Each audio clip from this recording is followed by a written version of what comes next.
My, oh my, what is that thing in the sky? I have no idea. I didn't put it there. It just sort of appeared on Hey man, this that's fine day. me. Hello and welcome to it's it's something.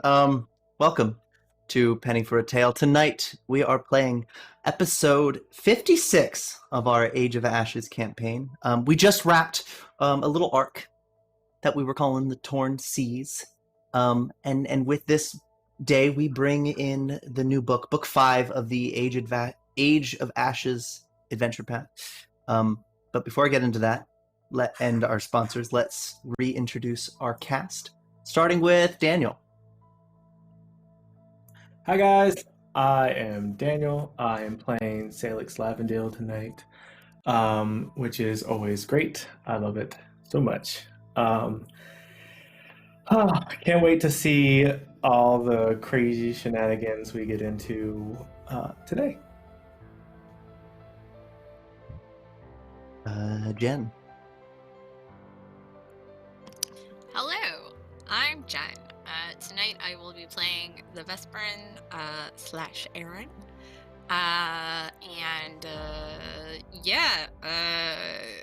She's been through some stuff and hasn't seen the rest of everybody in a while, so that'll be interesting. Sam. Yes. Hello, I'm Sam, and tonight I will be playing Poppy. Ravenswood, maybe. We'll see. I dressed up for it, so I hope I'm playing Poppy. But I'm excited for tonight, so. It will be done. It's all just a prank to make Mr. Smith nervous. Speaking of Mr. Smith. Hello, I am Mr. Smith. I am playing Rune Ravenswood as always. We'll see how these last few moments in the maelstrom go. Yeah. I'm very excited to tell the final. Who's that over there? What? Who's what? Who's? There's a statue of some bloke. You just now noticed that? Looks like I did. Sir, that's been there for 5 episodes. It's been blocked by a face. You know what it looks like? Yeah, Never mind. It's okay, but I also only just noticed it. Yeah, it's been there for a while. Do you see the obelisk right next to it? Untrained. Yeah. No. The context here. Oh, is that what that is? Oh, is that what that is behind the app? An obelisk? Yeah, Oh. it's interesting. Fucking nervous. It's the story of Rune Ravenswood. But yeah, no, let's take it back. That didn't happen. Sir Lemon breached and where was I? Well, yeah. So that's our cast. I am Ian. I am the GM for tonight. But our sponsors tonight, first and foremost, Fantasy Grounds Unity. We've been using them from the start. They're fantastic. They're a sponsor of this show. You might have heard of them if you've done any research into virtual tabletops. They're as good as people say. Cannot recommend them highly enough. Absolutely give them a try. Secondly, we are also sponsored by The Only Sheet, which is an Excel-based character management and planning tool. If you're looking to nerd out and do some planning for your party or your character on or off a virtual tabletop, go to theonlysheet.com. Check them out. It's great. Our music tonight is Rock Narden and Michael Gelfi. You can find links to their Patreon, their Spotify, and their YouTube in the show notes. And then, of course, like once you're in their system, everything's sort of connected. And then for our maps, Che and Piku and Seafoot Games have made wonderful maps that we've used tonight. I'm using one from Seafoot Games. If you're interested, you can check them out on Patreon. There's links to their stuff. But let's get into the game. We're gonna pick up at the very tail end of our business in the Maelstrom, somewhere in the cerulean void, you found the city of Galasemni, a beautiful demi-paradise, where it seems a war against the nature of chaos in the Maelstrom had started. It was like an outpost of sorts, it seems. You've spent some undiscerned amount of time there. I mean, it could be as much as a few days to recuperate, but suddenly, as the war effort shifted, rumors of an impending attack caused the Valkyries to mobilize. And in this floating city, Sans, the queen of Galasemni, as it were, is headed towards Mount Legion with Legion and her commanders. You're allowed to stay in Galasemni if you would like, or whatever you would need to do, but we'll start with them floating away, drifting into the space-like void with the cartographer. Oh, with little bastard. Yeah. It Fair according to yeah. So What's it did been we like ever for the learn what last they were couple gonna- days? Well, did we ever learn how they were going to leverage the cartographer? Yeah, so the strange thing is half of it is what you predicted, and then the other half is maybe at your advice. They realized for some reason. The strange thing about the cartographer is it almost seems like he doesn't know how he knows what he knows. Similar to how the director seemed to cheat death. He had a plan, and it was so dumb that it seems like it might work. The idea is you head to the borderlands where the Maelstrom meets the plane of law. And then there really is a sort of calamitous existence. There's so much friction between those two planes because they're antithetical. Except the plane of law was really born from the Maelstrom, so there's still a hierarchy. Nevertheless, he believes with the right technology and the right equipment, maybe crystals, you can map the Maelstrom in parts from the plane of law. So they're headed there, stopping first at Mount Legion. This really is the beginning of the story of Sans and Legion and the cartographer. But it's not the beginning of your story, and it's not the end. I imagine you lot have a couple days before you head home. What have you been doing? Well, Rune has certainly been enjoying the what he hopes anyway was a vast library of Maelstrom-esque or other esoteric knowledge. So yeah, he would definitely be camping out there until word that the ship had been repaired got to him. And in terms of topics, I mean, anything from Nethys to, of course, magic. Always looking for anything on Lambden, Breachton. What else was there? Oh yeah, the director, the cartographer, the architect, and whoever the fuck this Steve dude is. Steve is the one that bothers me. Yeah, and it sounds like you maybe uncovered a little bit more of the story there, but they're still living enigmas.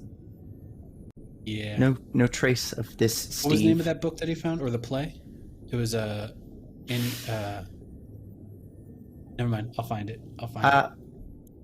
Yeah. Don't you worry about it. I'll find it. Academics. That was the name. Academics. And then the fact that Sans was the bloody herald of Ural. Gotta love Mom. Yeah. So at the very least, that has been Rune's life for the last however long it's been. Yeah. If Rune needed to find Sailix, where would Sailix be right about now? As Sans departs on her mission.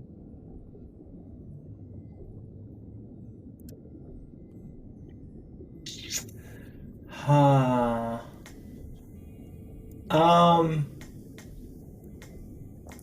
Probably pacing the halls. Yeah. The Citadel of Galasemnon. Really at the crest of this floating city in space. Rune, you're given a green light. Everyone's ready and rested. All right. To spend more time here would be to partake in leisure. There's no more work to be done.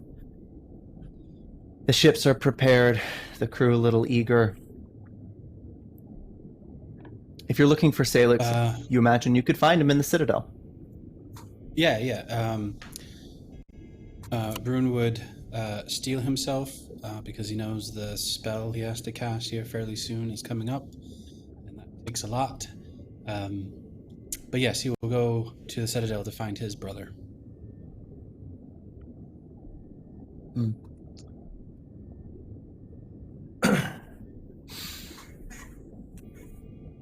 So, Sailix is sitting at the foot of the throne that Sans was sitting on, just kind of staring up at the crystalline ceiling with a brief moment of lucidity on his face. Just kind of tiredness etched into his features at this point. Probably more so than Rune had ever seen.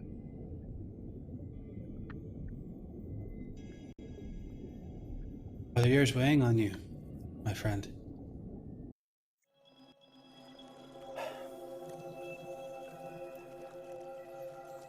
The years, the deaths. I had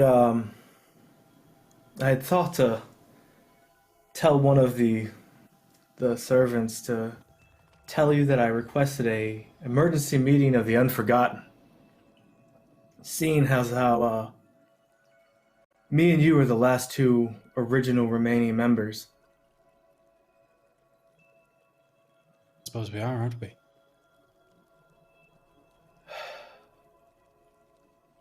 Rune, we've watched so many people die. Reika, Madoka. I left you behind in that godforsaken gate. Kellen, Will. I'm beginning to think that the Unforgotten's cursed.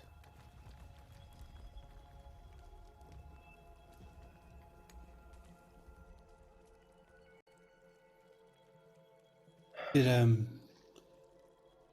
you were a boy growing up, as it were, did you ever get a chance to have or hear stories? Did your dad ever read them to you, or some storyteller come through and weave tales of might and magic and adventure?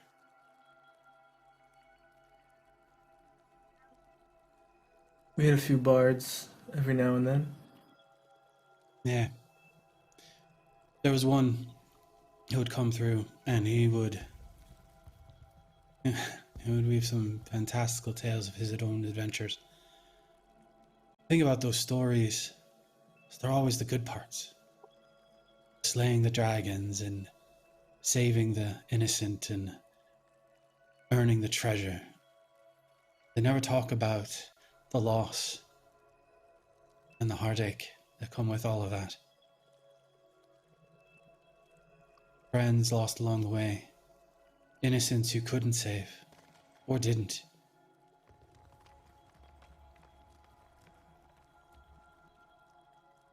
For whatever reason, we you and I, last of the Unforgotten, well, the originals. This is our burden to bear. Take on these tasks because they fell into our lap. We could have ignored them, but, I mean, I didn't think this would be who I am, but apparently it is. To be completely honest, I don't mind it so much. At the very least, I've got a good friend. Good family.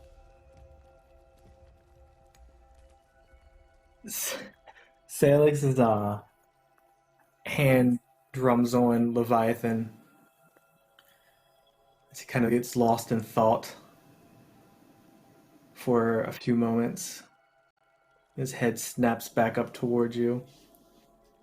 For a moment, he blinks out of existence and appears to sit on the throne lackadaisically before blinking back to his original sitting position.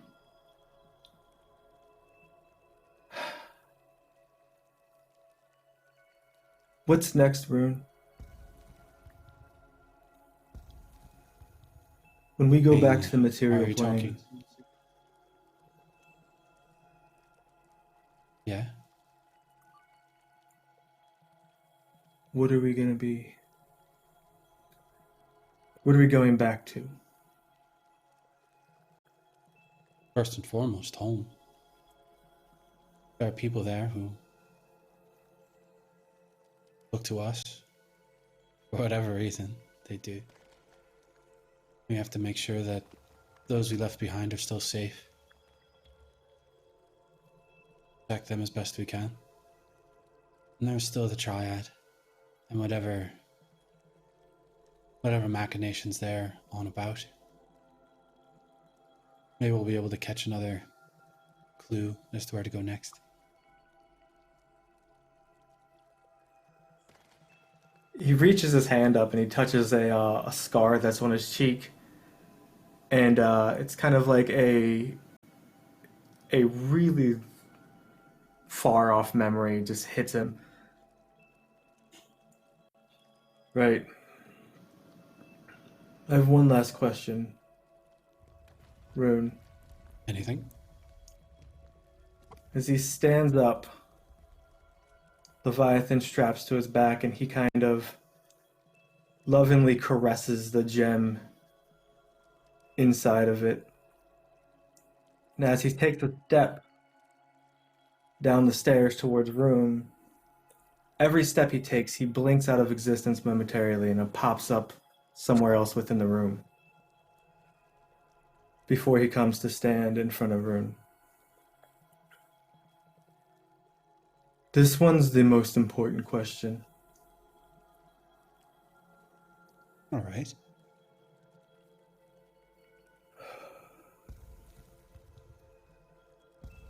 Do you, Ravenswood, do you want me to come with you?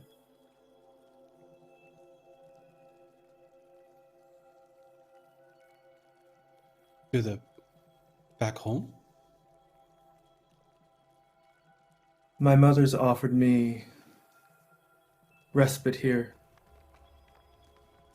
for the rest of my days. But if you tell me to come with you, I will leave this behind.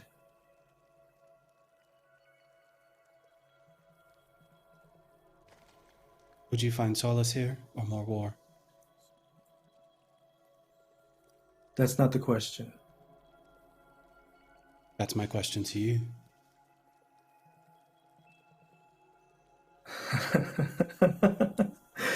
Just like a follower of the god of madness, to answer a question with a question.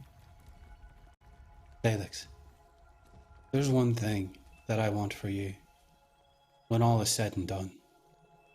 And that is for you to find peace with yourself and wherever you happen to be. If this is where you have found it, if this is what you want, I'm not going to take that from you. I'll find another way.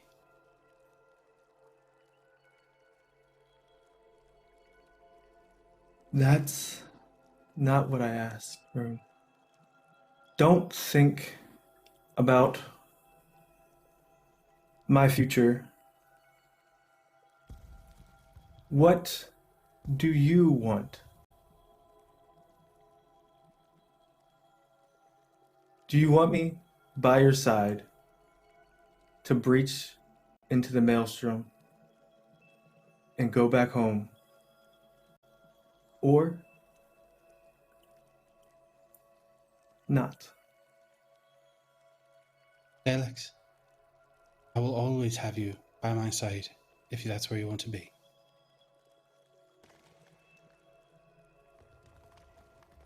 We may not have been friends at the start. You may have disliked me quite a bit.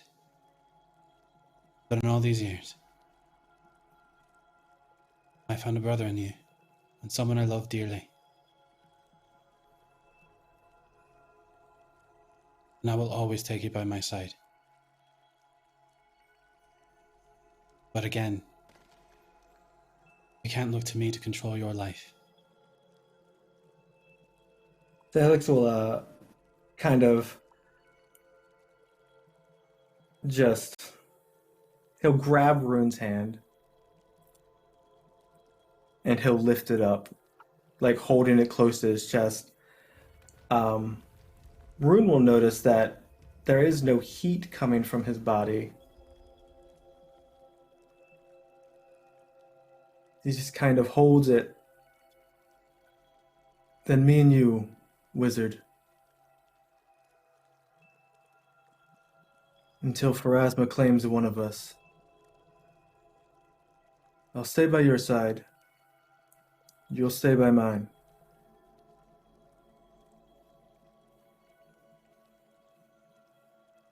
This is what you want. On my soul, I swear.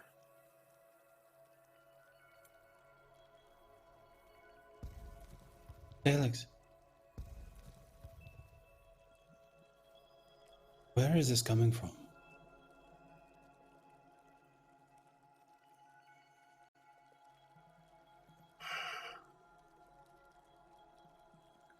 And he'll just kiss Rune's hand and then blink to the door of the citadel.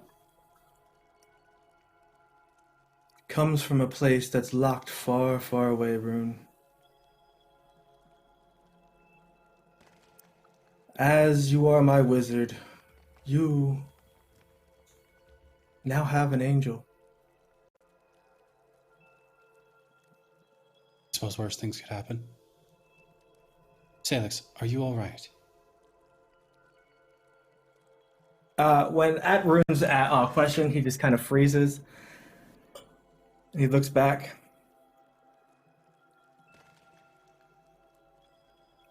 No.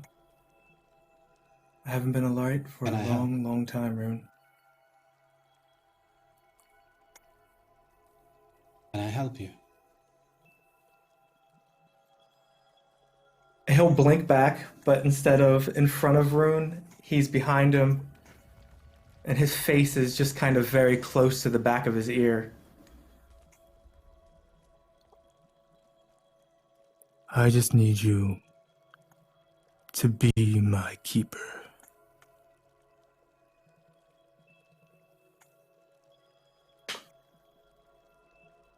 Very well then.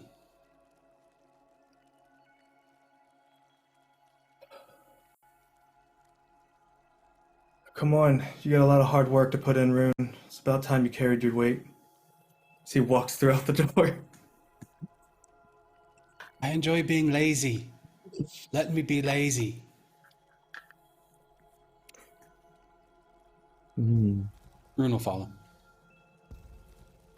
Oh, intrigue. Well, winding down the path, various little bridges across rivers, the Maelstrom is weird in the sense that things don't really come full circle. One of these such manifestations is there is a waterfall that appears from a cliff and trickles down, runs along the city, and then drops off into space. How this has not dried up by now remains to be seen, but nothing really makes sense in this plane, so it's proper time to get the fuck off of it. Speaking of, there are two notable ships in port on the hanging dock. One, a ship from the plane of air, and one is runes. As you head down, people are loading up, preparing to head out. Captain Mayor Vendria there? She sure is. Rune will head over to meet up with her. All right. Captain And then? Mayor. So, this is going to be a bumpy ride, and I'm not going to lie, I don't know if this is going to work. So, what's going to happen is, I'm going to work with my fellow Magi here on the Raven's Wing, and we're going to open up a portal to shift between planes. The thought is, if you stay close behind us, which given the speed of your ship shouldn't be too much of a problem, you may be able to ride the wave, so to speak, and sort of tear yourself off back to where you belong.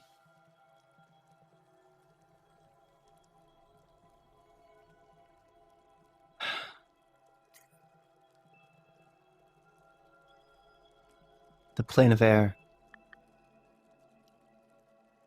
How would we get Yeah. there?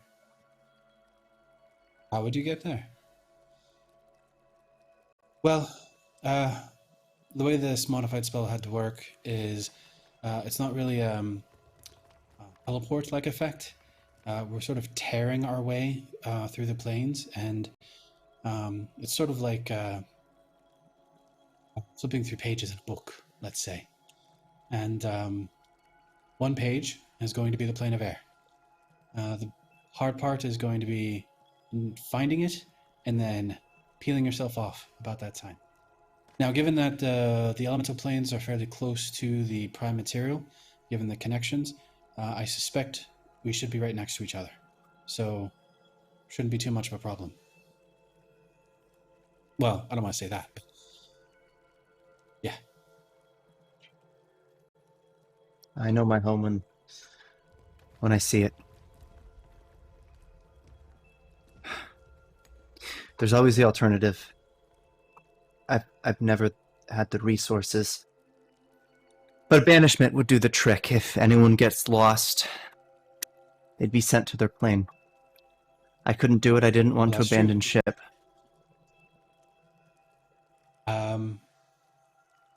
Well, if for some reason you wind up back to our plane, I could attempt to make the same ritual on your ship and essentially banish the whole thing with everyone on it.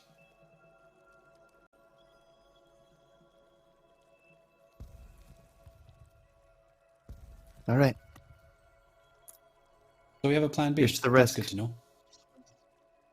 Always a risk with magic. But don't worry, I'm a good wizard.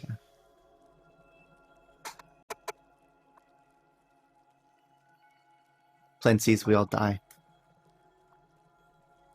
Yes. So Yeah, well, actually, I Sailix prefer kind that of comes to over at that. Sailix comes over that. If anybody's dying, it'll be by me, not the wizard.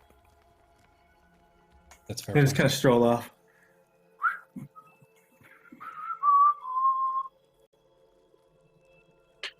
Yes, him. a lot. He's had Yeah, a long day. he's been avoided these past few days. He scares me.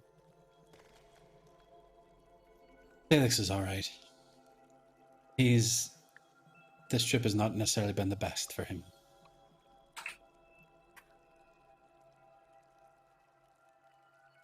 All right. But I'll take care of Sailix. Don't you worry about him. I know you were compensated for your work with the cartographer. But I wanted to give you this. She'll produce the collapsing telescope. The brass instrument she used to spy on Sailix's budding massacre.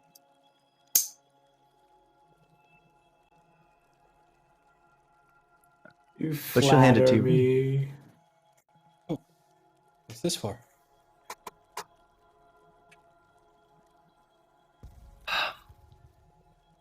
You've a home now in the Maelstrom through Galisemni.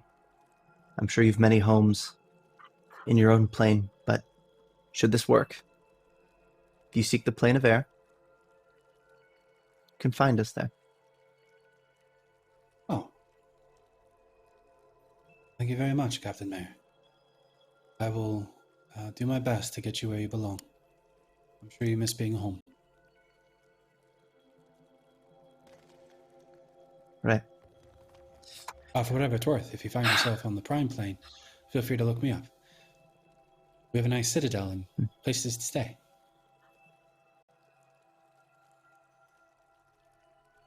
I'm even going to try to make it fly. Maybe you could help. If you can get it off the ground, you've me sold. Have no business with solid earth below my feet. Oh, I'll make the citadel fly, don't you worry. We'll talk then. All right, crew. Let's fly. She'll move to load up. Sailix, Rune, what do you do in this final moment before you head out? Rune will hand back over to Sailix. Anything you need to do Sailix before we is go? he is walking the banister between the ship and the void, kind of just yelling at the crew in a very bad pirate accent. Argy scallywags! Get the fuck up! Mop something! Raise a sailor! Fuck, what would that sea elf say? Fucking stab someone! God damn it! Oh man. He'll look down. He'll look down to Rune, and he'll kind of like crouch down, balance impeccable. He'll look at him, and he'll whisper just close enough for him. He's like, "If she lays her hands on you, I'll cut him the fuck up." The Vespern? The mayor.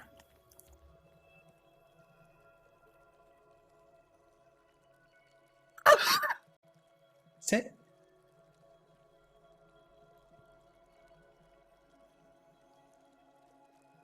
What do you do, Rune? What do you Walks do? away, completely confused. He's going to wave that comment off as insane, Sailix, not really knowing what he's talking about. There is a budding concern deep in his brain that Sailix knows exactly what he's talking about and will in fact murder the Captain Mayor. Yeah, no, Sailix is, he's now kind of just floating around, using his wings to levitate off the deck of the ship, with his arms kind of folded behind his head and his feet kicked up. He's just kind of watching everybody work around. It's like, right, so, where's the dwarf? Where's Dorf? He's in the engine room. Oh, good. Right. Let's get this boat moving, shall we?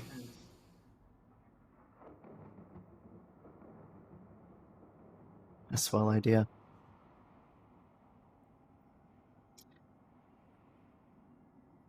And as it departs,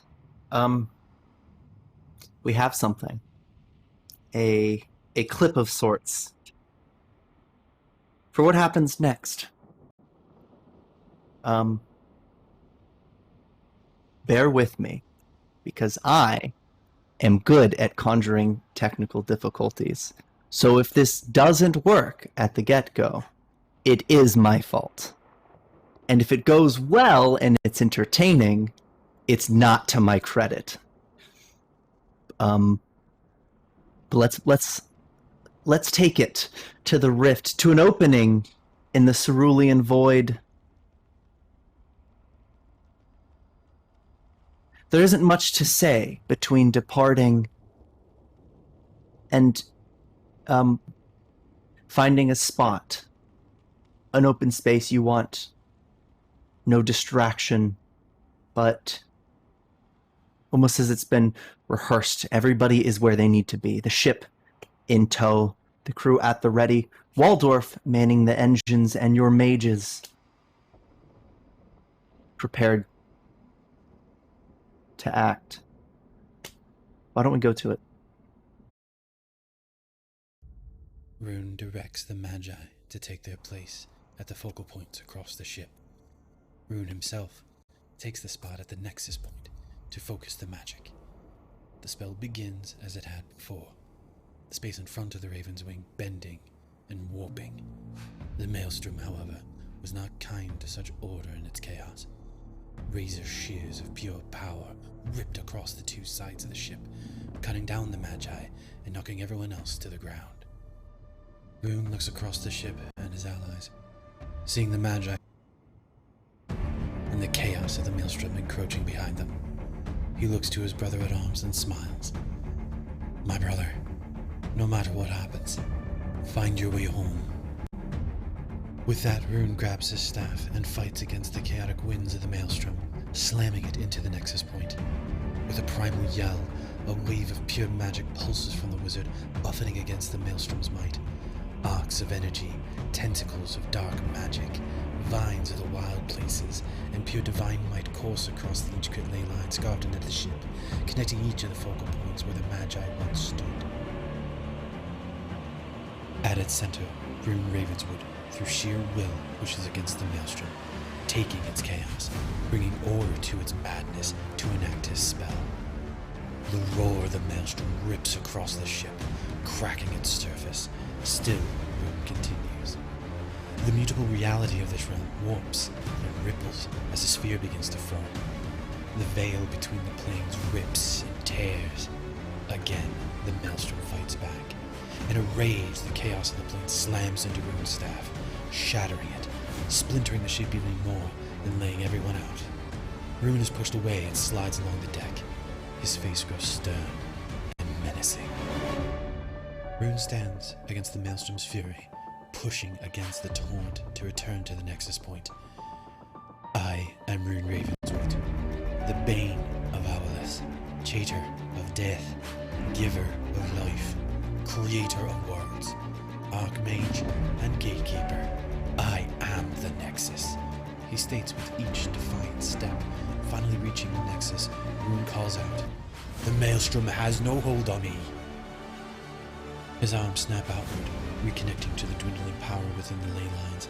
Energy pulses from his form, ripping away his robes as they drift as feathers on the storm. The wizard, now floating above the nexus point, stretches his fingers, spreading them outward. Tendrils of magic pull at the splintering ship to hold it together as the veil between the planes continues to rip and expand. Upon Rune's bare back, a symbol starts burning into his skin, and ethereal raven's wings begin to form. The maelstrom screams and pulls at the ship. Rune grants it no quarter, as he balls his fingers into a fist, the ship reacting in kind, strengthening its bond. Around the ship, the infinite planes are seen as layers in a book, endless, and inspiring. As the ship traverses the space between pages, duplicates again begin to appear. A nearly destroyed ship with only ruin. Close duplicate, with Zestrix in the place of Sailix. Zestrix looks upon his brother with pride and gives Sailix a sorrowful smile. A woman stands nearby, blurred, but her hand reaches out to Sailix. The Vesperin, with Balgora, an unnatural grin that seems forced on her face, and the symbol of Zon Cathon around her neck. Dorf, the elf, holding a scared Poppy, looking upon her sister with worry. Kellen, standing next to Sailix, watching their friend carry them home. Across these realities, versions of Rune converge upon the Nexus. The unmistakable form of Rune can be seen floating, his dead skin taut to his bones, arcane power allowing his undead form to continue. A warrior whose armor is covered in magic symbols steps to the fore. Rune, as a devout cleric of Nethys, also steps forward, while behind him a bearskin-covered Rune joins with a wolf and raven in tow. From the deepest shadows of the plains, a mind flayer steps forward, the symbol of Ravenswood emblazoned upon its chest. Finally, a meek, rather bookish Rune looks at each and then at Rune Ravenswood. Magic is but a form of energy, subjective in its implementation. Be it divine grace, Or the pulse of the primal wilds, or the horrors of dark places. Even the chaotic might of the Maelstrom. there are those who can understand its true secret And can harness the purest of potential. We are the Ravenswood. We are the Nexus. With that, a final pulse of magic bursts from Rune, tearing the ship away from the pull of the Maelstrom. Racing through the plains, a single second seems to drag on for eternity as realities slip away. The ship seems to gain velocity as the smell of salt air begins to float across the boat. The roar of the Maelstrom is replaced with those of a torrential sea. In the ticks between the heartbeat, the ship is suddenly surrounded by a vast ringed city floating high above a towering peak. Before anyone can comprehend, the ship slams into the waters of Cypress Point, shears off, sending the entire crew hurtling across the sea. The storm settles, the rolling winds and the boiling waters calm, and naught is left but those of the unforgotten. And yet, where's Rune? Where's the Ravenswood?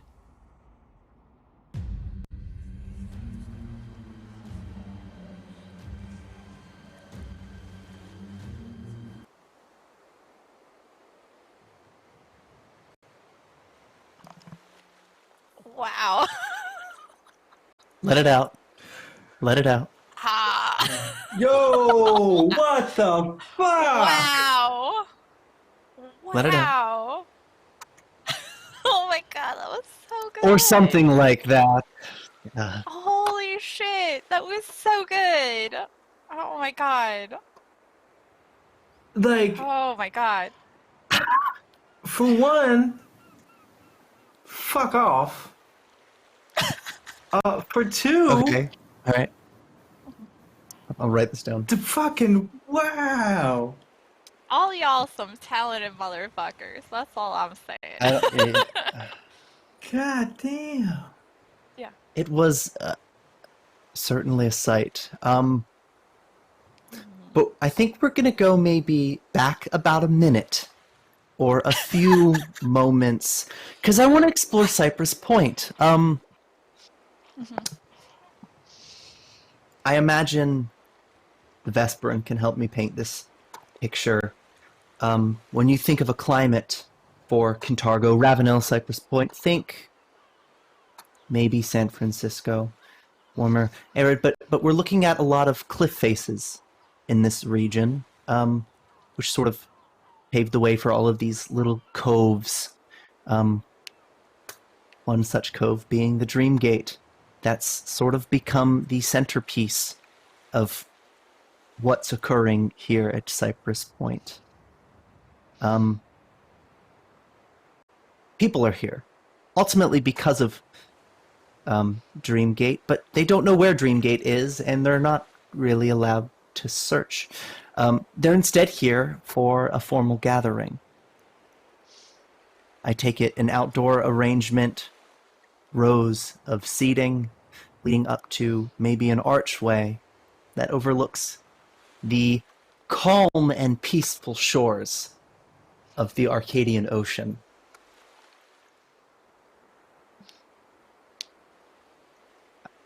I take it some people are standing, but the vast majority are sitting. If that's correct, Vesperin, are you standing? Yes. She What's the Vesperin wearing? She is wearing a black suit, but it is cut so it goes nearly to her navel. And just like a black lace shirt underneath. She has fitted semi-loose black pants that go into very spiky heels, and an elaborate oversized hat that also matches. Her hair is sort of swept over her left shoulder, and it kind of cascades in sort of a half messy braid. There's a couple flowers woven into it. And Crassius is at her left. Yeah.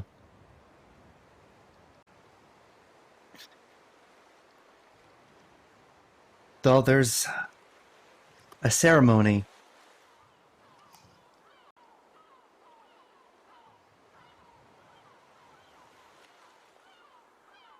You're muted?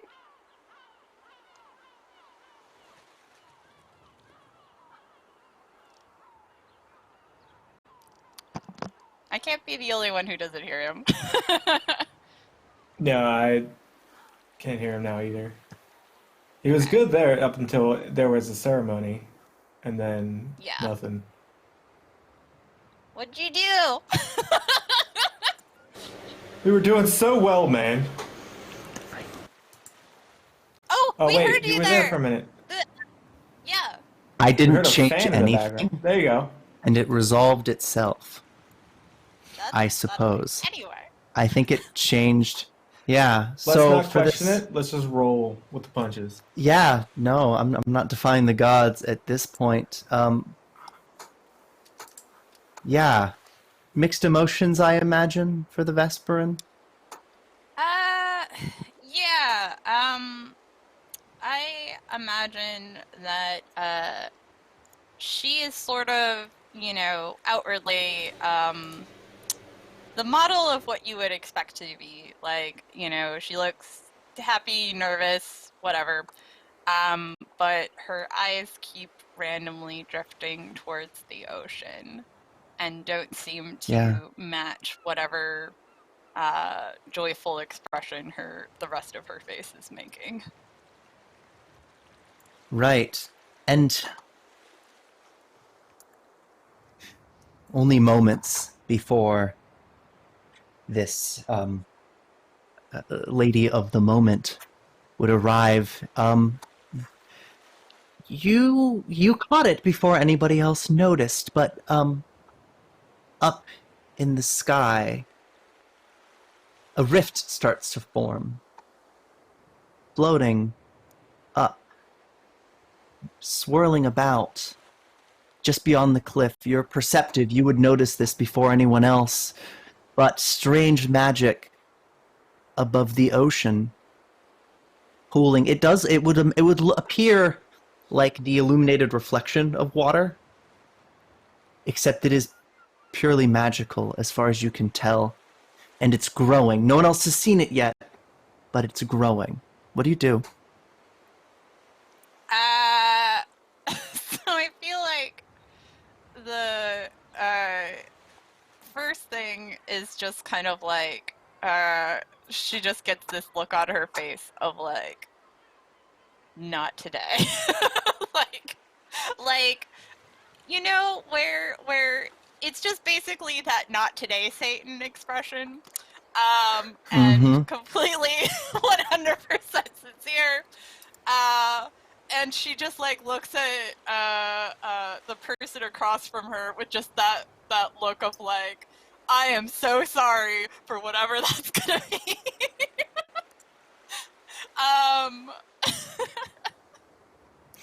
Yeah, and the timing couldn't be more cruel. You see Queen approaches, walking down towards you for this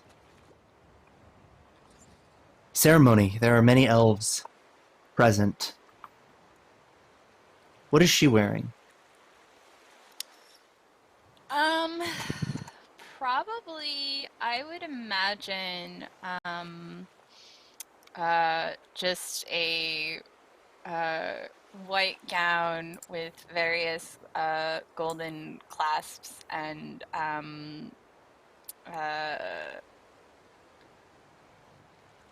but it's like strapless and multi-layered, and the bottom of it kind of resembles a mermaid's tail as the train goes off down the rest of the aisle. Similarly, her hair is bound up behind a crown that has a veil attached.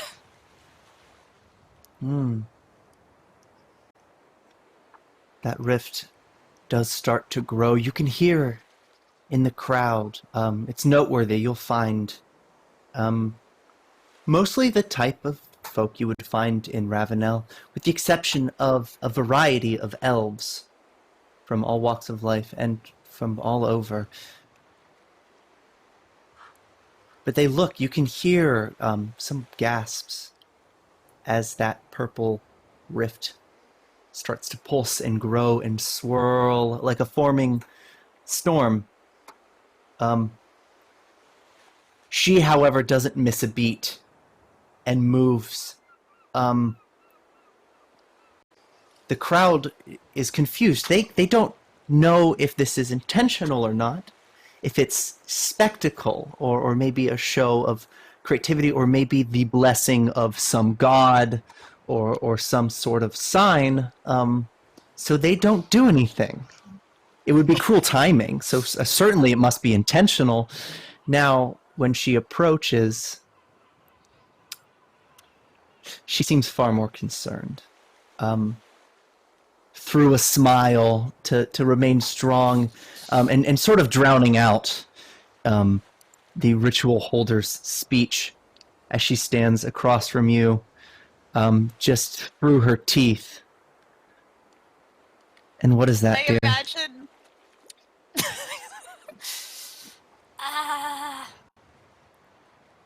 So I have some ideas. But I really, really hope that right now I am dreaming, and you know, this is going to be a thing where I'm going to be woken up by one of your attendants, and you know, this whole thing was actually just night before nerves.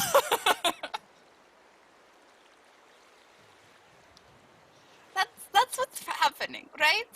Like, let's just agree that's it. Yes.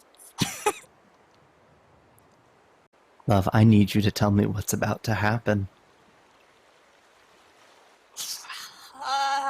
So Ian, this is the same. Well, no, I guess she didn't see them leave, so she wouldn't really know. She didn't. No. Now, I want to ask, this might be a good opportunity, because depending on what you do here, there could be consequences, because you need this ceremony for very real reasons. Yeah. That said, if you had an idea on how to ensure it happens before it hits the fan, try them. If you think there's a way to maybe speed this along before people start to panic, you have no idea what might happen. Yeah. She would just be like, honestly, I don't know, but let's try to. We are all here. Let's get this done. Cause then at least everybody will be focused on dealing with it after whatever it is happens. It doesn't seem like it's going to explode, so let's just get this going. And with her healed shoe, she'll just start to press it in the oracle's foot so that he could expedite his his kind words. But suddenly that rift does seem to grow with a conclusion in ancient Elven. Maybe I don't know if you were paying attention. She certainly wasn't. It caught her attention though because the elves started to clap, which means that the ceremony is concluded. You're officially married, and the queen expects a kiss. Oh yes. And you do hear the sound of thunder forming. So what do you do? I feel like if she hears thunder at an explosion, then like fuck it, let's die happy. So she gives the queen the best kiss that she can possibly give her.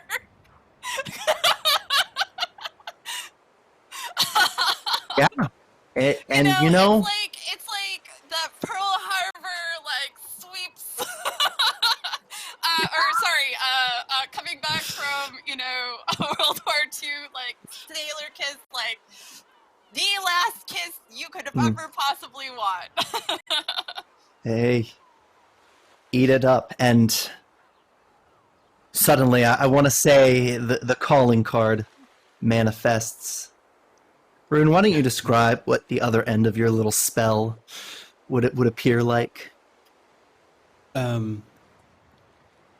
Because the Vesperin is so perceptive, as the sky begins to sort of darken and the clouds form, she sees ravens sort of landing on buildings and other surfaces across her field of view, seemingly out of nowhere, as the cawing of the birds becomes more and more pronounced. The seas begin to boil and the churn. The skies themselves light up with lightning, though it doesn't sound right. It sounds like a deep and distant cawing. The sky itself and this tear begins to visibly disrupt reality all around it as trees kind of warp as if they're in through a lens, sort of rounding out in the distance. When suddenly and inexplicably, a boat just slams through, ripping at the sky. These gigantic raven wings on a boat the shape of a raven right now just tear through and shatter on the seas. And just like that, the constable of ravens that were now everywhere all just sort of caw out at once and scatter to the winds.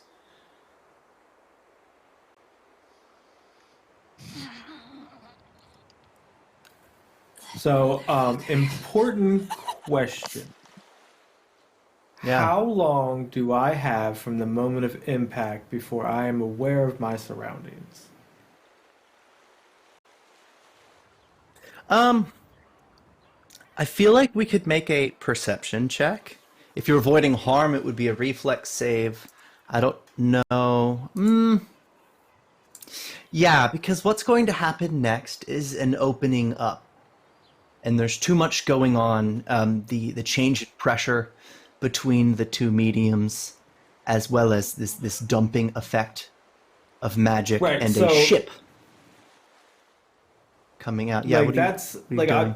I'm not like I'm trying to like of course like avoid harm for myself. But like from the point of impact, how long would it take for like Sailix to be able to like take in his surroundings as a whole from the wreckage of the ship?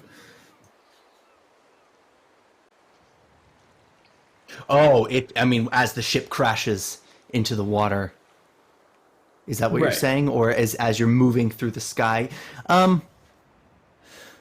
I think a cursory glance would only take a few seconds. You would have the time to make a pretty regular sweep of the spot, even as you're descending, and then once you've crashed, you have a moment. The first thing you would hear, if you do, would be the sound of people screaming like they had just saw a ship fall out of the sky, plummet through the sky, and then Right. crash into the water, where you imagine a ship would I'm not belong. worried about that. Uh Salix is looking for Rune and then Intridal. So as he surfaces the water, again from that, he's climbing on the boat, uh, looking around for either Rune or Intridal. Are either of them around? Because depending on your Intridal, answer, yeah, there's wet blood coming from his temple, but he's fine. He stands. I mean, you've seen him take wounds like this, actually more than anybody by now. Rune's nowhere to be found.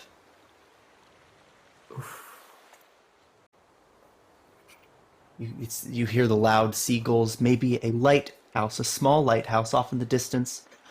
And of course, people seem quite worried as they run over to this cliff. It looks like everyone is well dressed. But then aboard the ship, everyone is sort of scrambling in a panic. Actually, some are near mad, but in the terror and confusion of what they witnessed, they saw a choir of what was Rune, and now there's no Rune. so Salix will just kind of like walk past Intridal, an eerie calm on his face, and he'll be like, swim to shore, pick anybody up that's unconscious on your way, and then he'll dive into the water. He's searching for Rune, and yeah, How long are you going to spend underwater? as long as humanly possible, or elvenly long as celestial possible. Fortitudinally possible. Okay. Yes, Well then, that one. we'll get to Rune. Vesperin, though, I think you're really next here in figuring out a response. You Yeah, used the opportunity of the magic behind you, and it worked. And then now the veil was broken. The ship crashed and just did an absolute body slam onto the water. It's still afloat. yeah. There's a crew on board, but then now everyone's sort of rushed to the cliff to see what just happened. Are Oh, I there thought it any broke. of the Order of the Albatross here?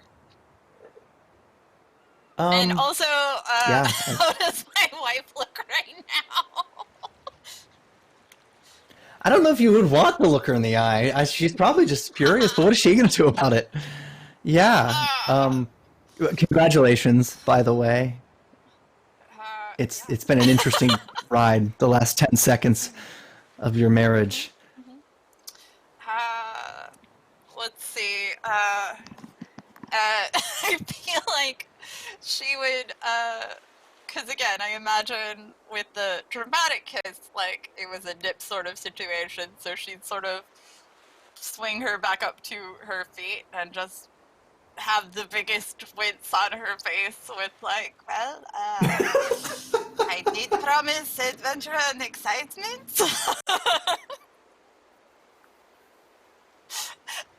Please don't be mad. It's not my fault. All right. Anyone with sea lungs, we should help them. Yes. So yeah, do we have any of the Order of the Albatross? Yeah, well, I think you'll pretty quickly realize how many of the albatross actually showed up because they will immediately jump into the water. Excellent. Because it's more or less their duty to intervene in a situation like that. Yeah, they make the plunge. She would look at the queen and just be like, I think I know them. Do you need me here, or should I go there? No. Please rescue them. One of us must, and I'm telling you now, Aaron, this will not be how I meet Sailix. Well, it'll be fine. So she's gonna just like give Crassius that look of like, that motherfucker. As she slowly just starts like pulling off like the nice heels and hands them to him and takes off her hat, hands it to him, and then grabs Poppy and storms down to the beach. Excellent. Are you prioritizing? The ship is not disassembled and it's not sinking, but ships aren't made to drop out of the sky.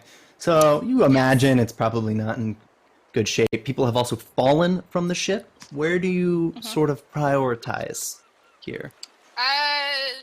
She would prioritize looking, again, specifically for the people drowning because she can breathe underwater and they can't. So, like, if there's anybody obvious who isn't looking like they're, like sweeping under to see if anybody fell down, and is drowning or, just needs help swimming to shore. Yeah. I'm going to give a minute before you find Sailix. And Sailix, you're fine. With your fortitude, I don't think you're a risk of death just yet. But what are you looking for down here, bud? I'm looking for a wizard whose body must be mangled because he's not on the ship. And in his... he's getting kind of frantic at this point because, everything he said during that whole speech of the transference and everything. So, what's happening with Sailix at this point is he starts to glow. His halo erupts in this shiny light around him. Anybody that's drowning, that's caught in the light, gets healed for 2d6 of dice. And they would be stabilized. On top of that, the water is starting to boil in his immediate vicinity. He's spinning about pretty frantically, and in his newfound mental state, it's not going well because a barrier of blades erupt around him, which starts spinning frantically and start to cause a sort of whirlpool. Or, if it gets large enough, a maelstrom. Take your pick. So, as this thing is spinning, he's screaming out on cracks of thunder that are peeling out from his Gozray blessed hand. Bring me my wizard. Where is my wizard. And with the final crack, he rises from, or starts to rise from the water, where he's like, "You promised," and he's reaching for Leviathan at this point.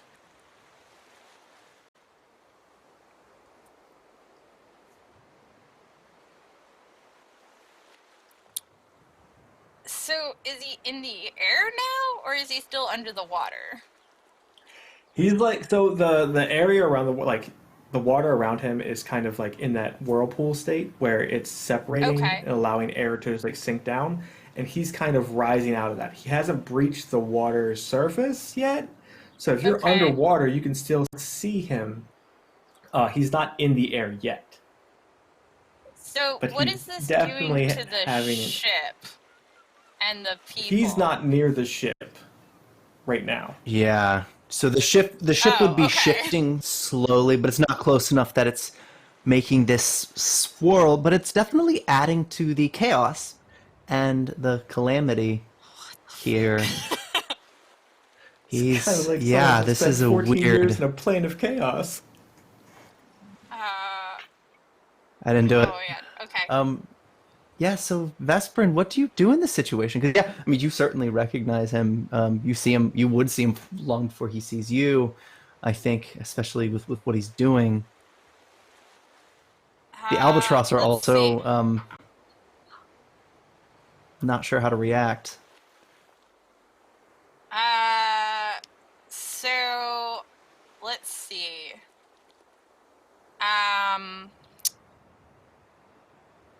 Well, so Ian, I happen to have a bunch of knockout jam in my item pocket. I think. Let me see. I have.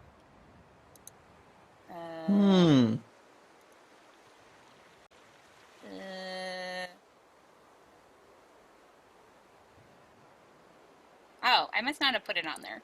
Well, I did. I made some knockout jam at some point, and apparently forgot to put it on there. So this whirlpool is made of blades, right? Yeah, that Like seems it's to being be caused by what's. spinning blades. So if one were to, again, because this is water, just push a bunch of these bottles at the thing where they'd shatter and then become a whirling cloud of knockout gas in the whirlwind that's created, that could work, right?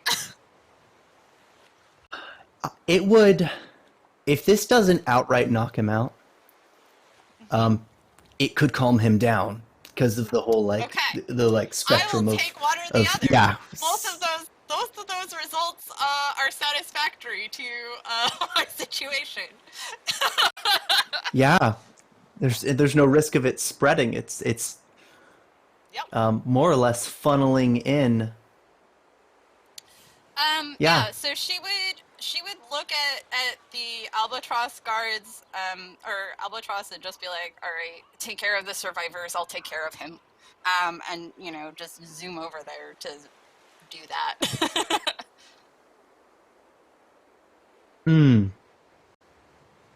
Yeah, and Poppy, I'll ask, are you looking for a rune that you've made your way Poppy down? It's sort of like a beach after this cliff. is definitely just on the beach helping anyone that's sort of dragged ashore.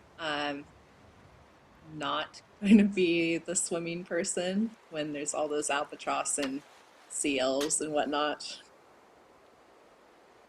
Yeah. But if she does see anyone vaguely similar to Rune dragged ashore, she'll probably rush over there first. Right. And then I guess, is it a fortitude save for our dear Sailix? Probably. these- Let me look it up. Let's see.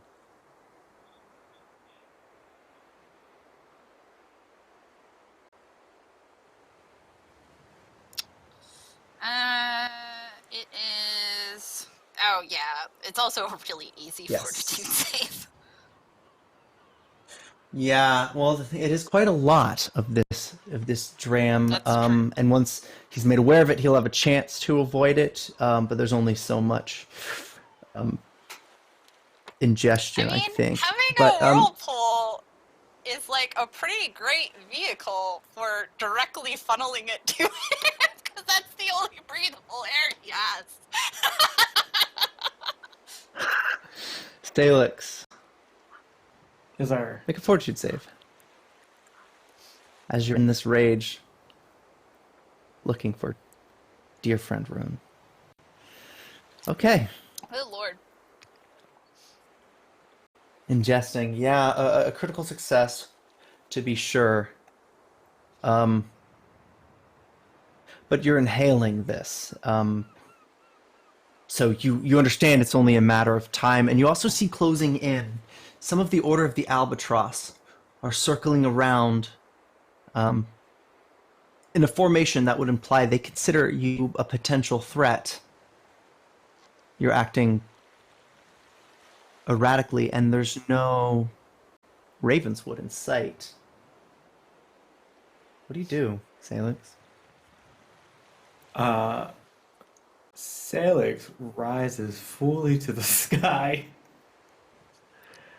out of the water, as he kind of scanned, like ignoring the albatross altogether. He's scanning the area around for Rune. Um, Leviathan is out, and as per usual in the last 14 years, it is snapped out into a scythe at the moment. Mm. And Vess. can he see anything? You see dark water, and you see the albatross getting a little bit closer. I'm not sure you would see the Vesperin at her distance. You're hard to miss, though. And I don't think you see Poppy either. Some survivors moving up to the Ravenswood. But you... Yeah,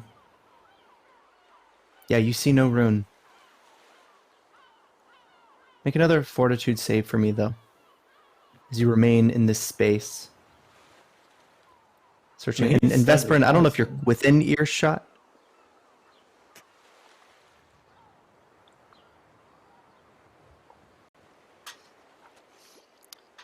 You still beat it. So, okay, so you, Vesperin, I think you're within earshot of Salix. Yeah. When he started swimming up, like, or flying up or whatever, like, she started swimming up, because she's just like, again, I feel like she wants to, de-escalate the situation before the albatross starts shooting at him. So, That'd be bad. Hate to kill all of the albatross today. oh my god. So yeah, like, so I imagine she just breaks the surface and just, like, looks up at it with just, what the fuck are you doing?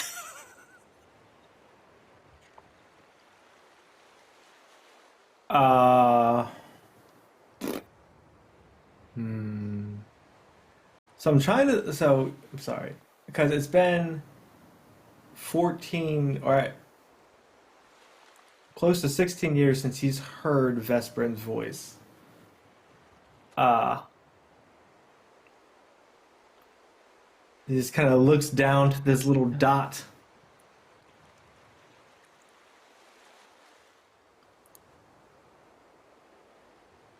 And he kind of like starting to sink down towards her.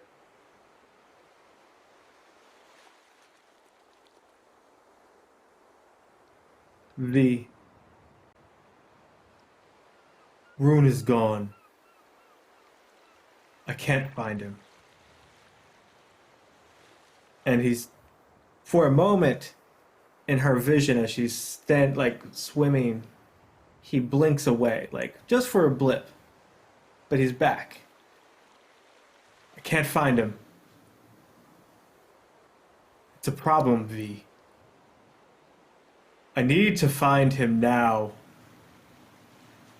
Sailix, come here.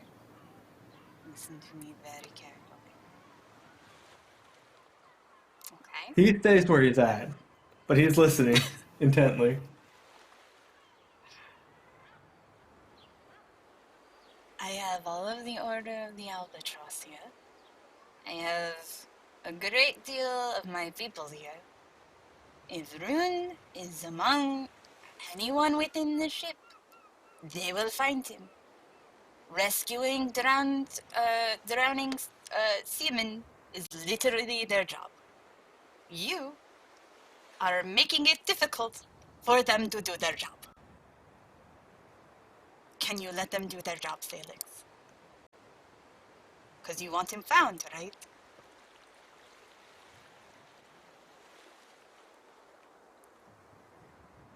Is the rift still above us, like the purple rift? It's closing up. It's cracks now. Sort of settling.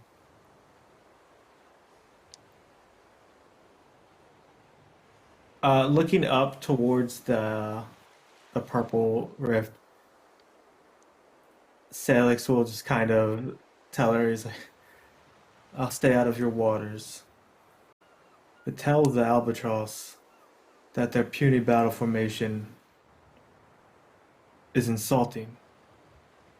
As he flies up. Motherfucker ruins my wedding. And still manages I to make don't it about you. know I don't know it's your No, wedding. she's saying that out loud, in character.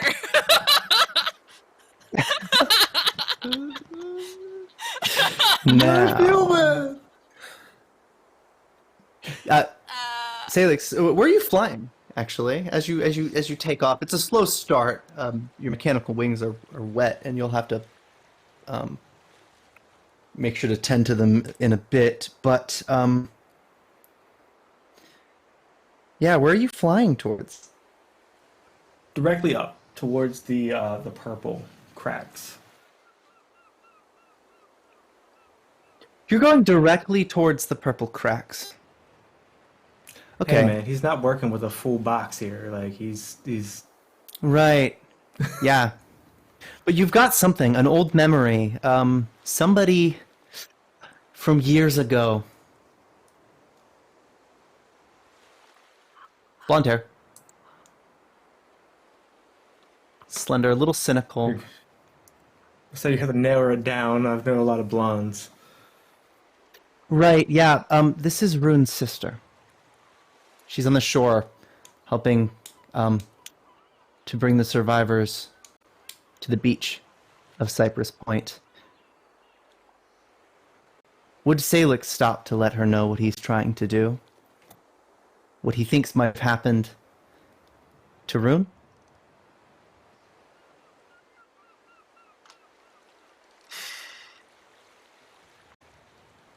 Yeah, I guess he would stop like halfway, and he kind of like start looking back and forth between the blonde and the shrinking purple cracks. Yeah. And Poppy, then what do you, what's your... I'm sorry. He hasn't put the scythe away yet. And Right. Suddenly he turns his attention towards Poppy. And he is blinking towards her. Oh God. Like in rapid succession. Sometimes it's in the right direction, sometimes it's back into like the left or right, or down or up or something. But he's rapidly coming towards her, briefly Poppy blinking will out of pull her existence and back again. bow. Yeah, Poppy, would you attempt to shoot him? It's okay if Poppy would attempt to shoot this here winged, scythed, Scythe. mad elf. Oh yeah, by all means. Like if you shoot him. Yeah. All right. She's not gonna shoot, but she does have her bow drawn now. I don't know if she would even recognize this person completely as Sailix at first. Probably not. He's super Yeah. lean now. Yeah. Almost emaciated. Like, as he lands on the beach, he actually doesn't land on the beach. His feet hover above the sand. Like he doesn't touch the sand at all. As he just kind of glides towards her. Oh, it's so creepy.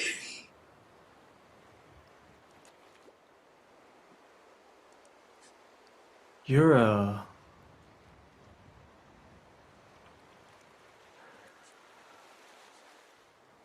you smell like a Ravenswood. That's rude. Well, only if you take it that Ravenswood smells bad. So, do Ravenswood smell bad, Poppy? Are you assuming the worst?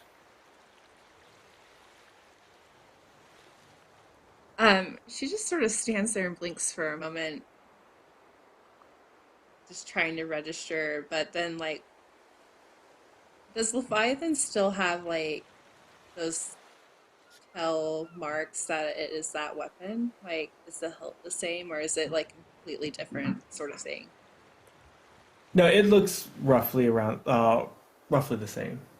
It's just, the blade is eerily long and curved. Sounds like a horror movie. No. Um, Is she like pointedly eyeing it up? yeah. I mean, it's a weapon. She's definitely looking at it. Oh, this? Oh, don't worry, I wouldn't dirty this for anybody here. And he snaps it down and puts it in his sheath. Do I know you? Well, I would hope so. I've been traveling around with your brother for the last... 15 plus 1 minus 8 plus 6 divided by 2, carry the 3. Decade?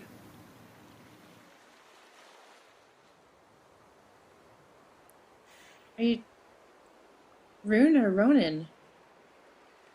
Ew. Rune. Who would travel with the other one? But where is Rune? Oh. Sailix? Talia has assured me that she's going to find him. I can't find him. He'll like come up and he'll grab, like she still has her bow. So in a sudden movement, he's right next to her, grabbing her hands that are on the bow.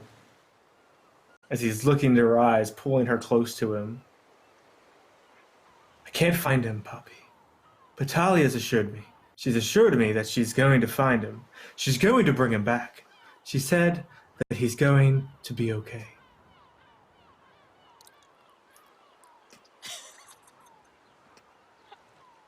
Wait. You can't find Rune. Yes, woman, have you not been listening? I can't find Rune. He's gone. He transported us from the maelstrom to here, and now he's gone. He was a mind flayer. He was a woman. He was an orc. He was a wolf. He was something else. He was a lot of things, and then he was gone. Are you not keeping up? About? What are you talking about? How is this not? I'm speaking. Sit Are you down. listening? Are you comprehending? No. I will not sit on this dirty sand.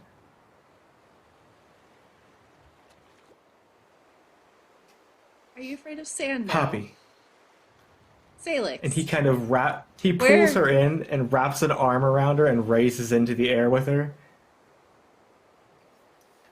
He's not like holding her roughly, but he's definitely got some strength to his grip.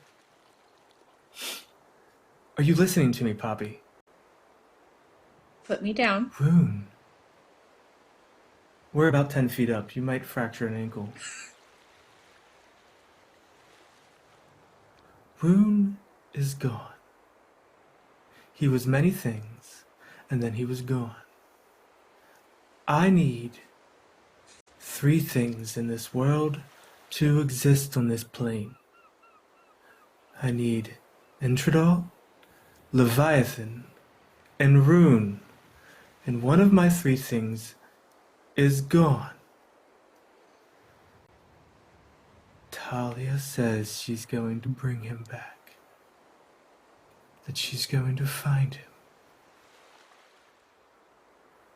But, seeing as how you are his baby sister, I wanted to let you know that Rune is gone. See, the thing about Rune is he likes to disappear.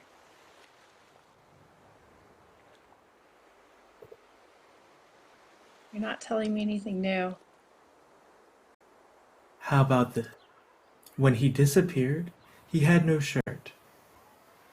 He was covered in runic markings, and he Just had ethereal immodest. raisin's wings sprouting from his back.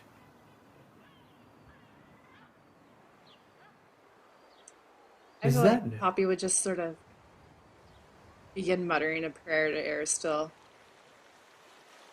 At that, Sailix will rapidly descend with her, setting her on the ground, almost stepping on the sand before lifting up his feet. He's like, and he looks around at the gathered crowd on the thing. He's like, "What's going on here? Why are all these people here? The last I left this city, it was all dead."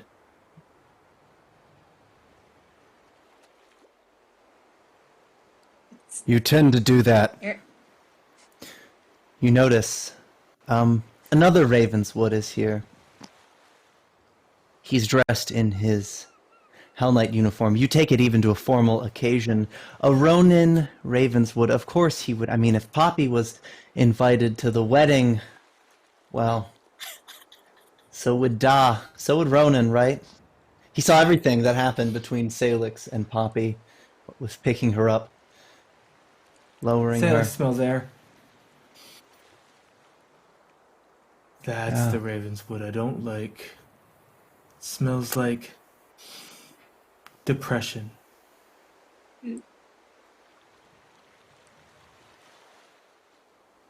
Sadness. What happened to Rune? Well, Ronan, if I knew that, I wouldn't be on this beach with you. 2 of the 3 Ravenswoods I couldn't give a fuck about. Now, why are all these people here? And why, in the gods' names, are you 2 here? We wouldn't miss the Vesperans' wedding. Rune isn't on this plane. You could tell he's sort of Sailix sniffing. blinks away. Blinks away, blinks back. Oh, a wedding. I love weddings. Drinks all around. So, Ronan, what do you mean Rune's not on this plane? I'd know if he was here. He sort of just looks out to the coast. He's gone. Sailix is hovering above him, mimicking his face in sternness. Gone. Like the angel said, gone. Not here. It's kind of like Ravenswoods are 1 for 3 on knowing what the fuck is going on when someone tells them.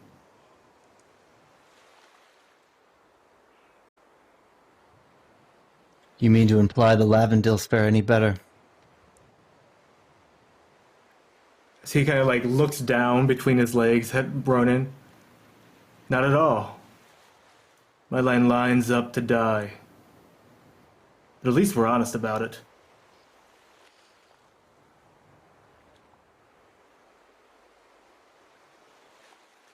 I think for a moment, that break, that clarity that Sailix has, it's an opportunity for the both of you seasoned killers to really calculate a lot of hypotheticals here.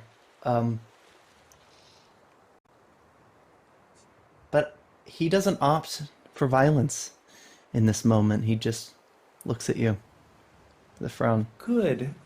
Because Salix will reach out and boop his nose and be like, plus, as dashing as both of you are, my heart belongs to one's Ravenswood and one alone, and it's neither of you. So, please, he kind of floats out over the sea. Talia's to bring me him. She doesn't break her promises. Now, unless you're going to bring me another drink, leave me alone. Yeah. Rune's not been here in over a year. Wherever you came from, Sailix, he did not return.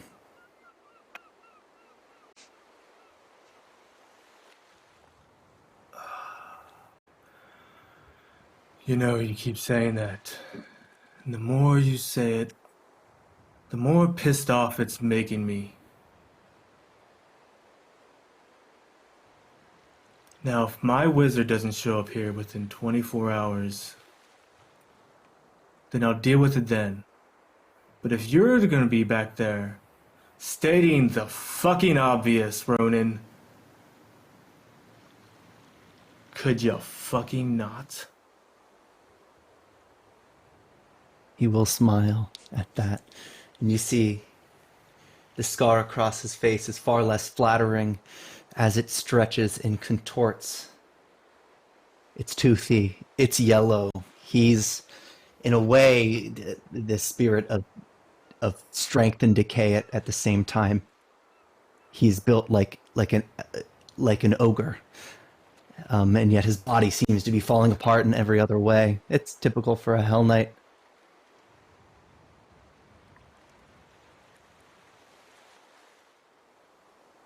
All right, Sailix. Poppy will just sort of softly lay a hand on Ronan's like forearm to keep him from doing anything. Yeah. Massive shield is still on his back. His sword is sheathed. And he'll just turn slowly and walk back up the hill. He has no interest in searching for survivors. Well, because Rune's not here.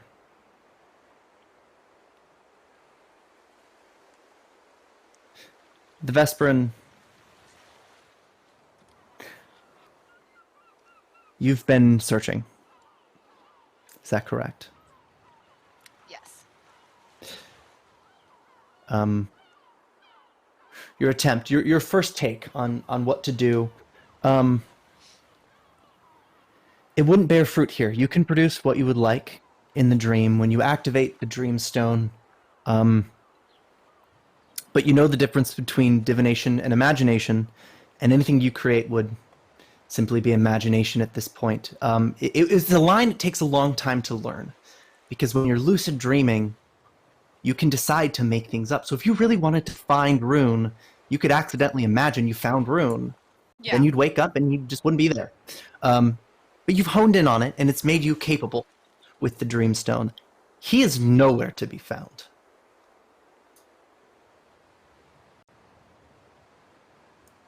And as you come to, there's another strange happening on the ship. It appears there has been a loss in the crew. No mage can be found.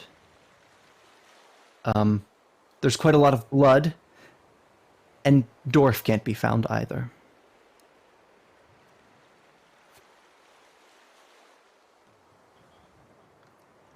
So, okay. So I guess, firstly, is there anybody there?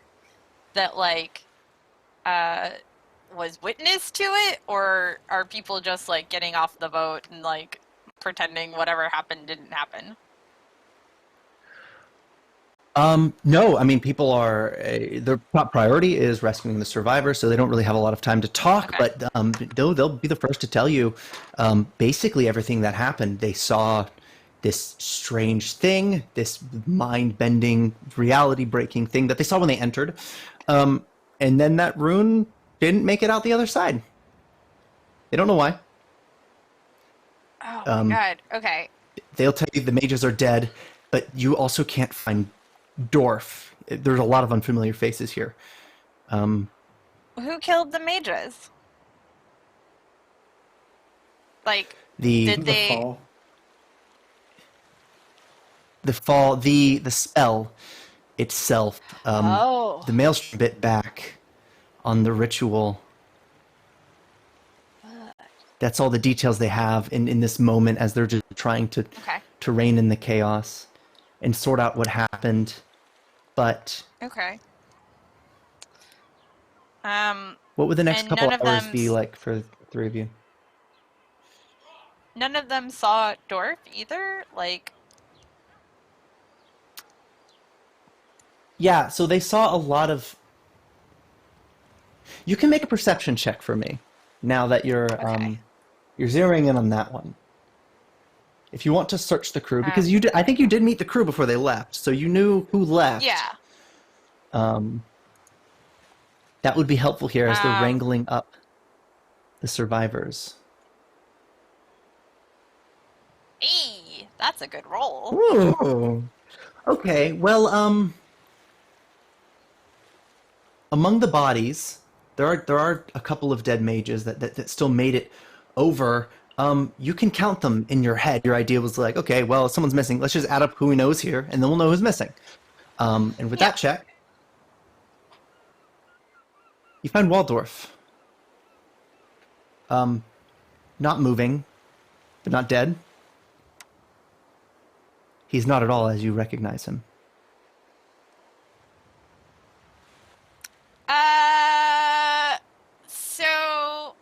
Okay, so then I guess.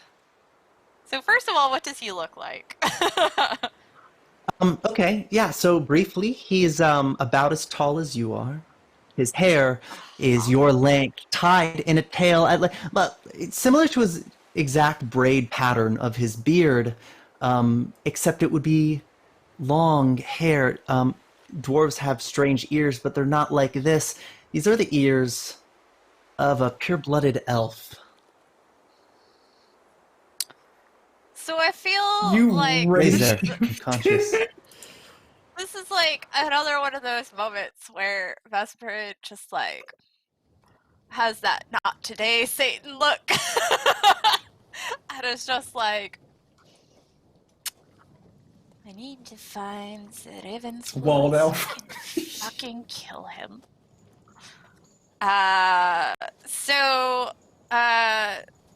I guess, so now my next question is, do I get a feel, because you said that there was a thread that gave me an idea of where Rune was or how to get to him. Is it something that I could do in a few hours, or is it something of like, this is the next part of the quest?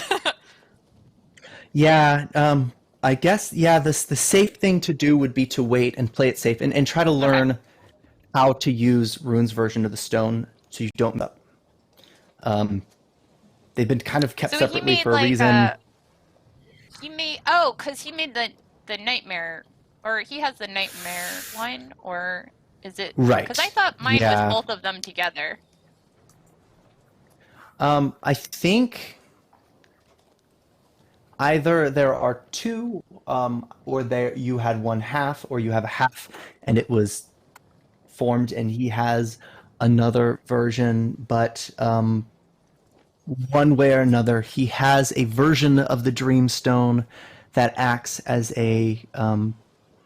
It's not as powerful, Okay. but he's been using it for largely the same purpose as you. The only difference is you've really been honing in on it. And unlocking potential with it in a way that you didn't imagine was possible. But like, for example, you're searching for bodies in the wreckage. That's quite a feat.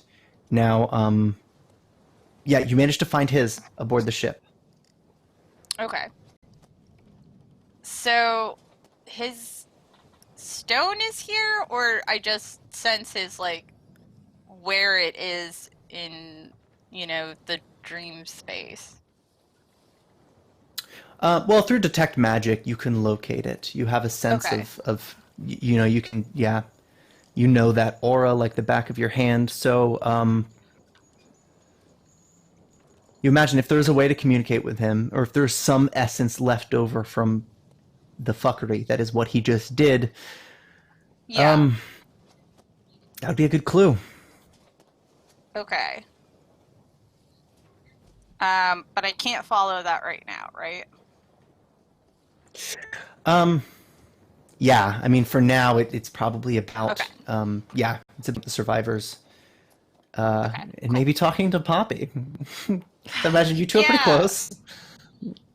Yeah. So yeah, she'd stick around to, again, make sure everybody got off the boat, and just looks like really pissed when she gets to the back to the beach finally, because like her nice outfit, I imagine now, is because it's black in particular. It has all of the salt stains all over it, and completely ruined. And she has that look like that she gives Sailix of just like, when you're really pissed at somebody, but you're trying to like be cordial and professional. So it's that very much like, I am smiling to stop from fucking killing you kind of expression. Uh, but instead she's gonna look at Poppy and just be like,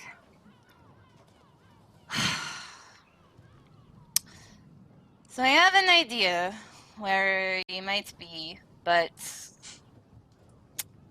it is complicated.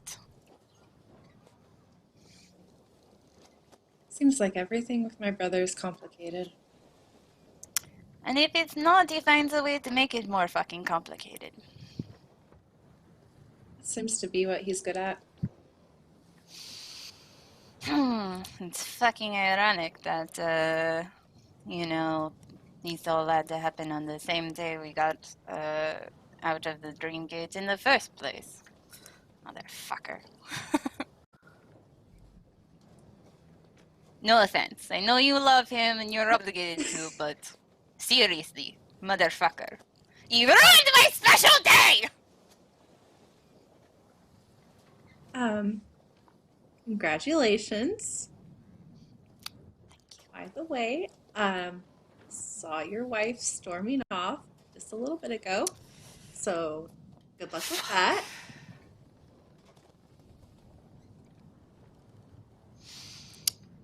Is Sailix in a spot where he's not going to kill anyone?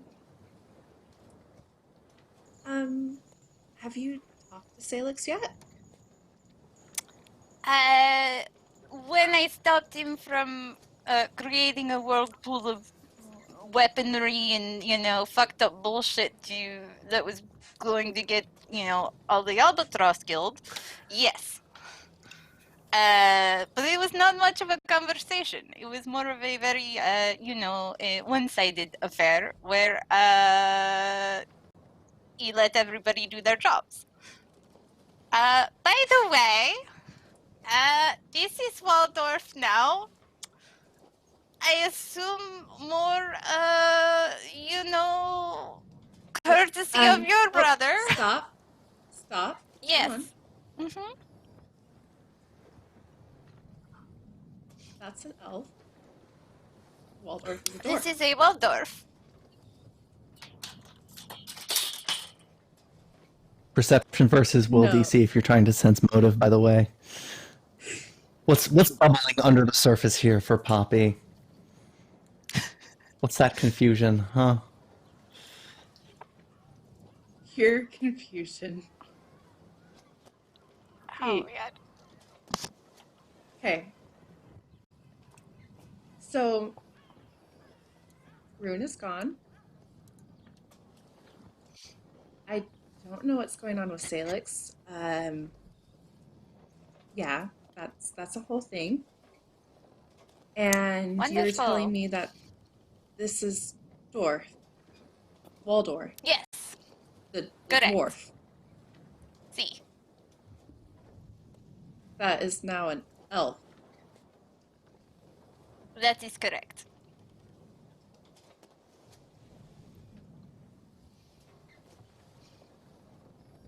I, I, okay. And she just sort of like pulls this pocket watch out of her pocket and just holds it up to her ear, and she's just like, what's Yeah. happening right now? Like, I you came to a yeah, wedding. just some. Mhm. Remember how we talked about compartmentalization and, doing all the things so you just focus on what you can fix at any given point in time?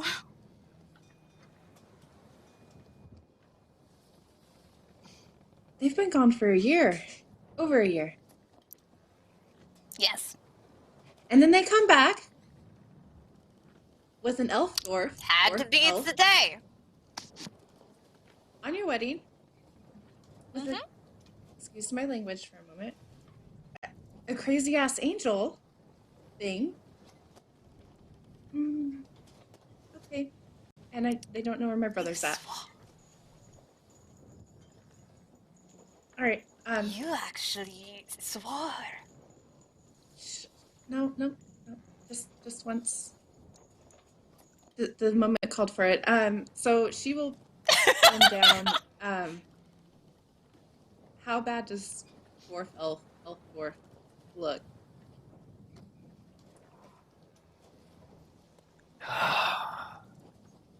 Rough, stable, unconscious, but just in a Okay, but totally confusing spot.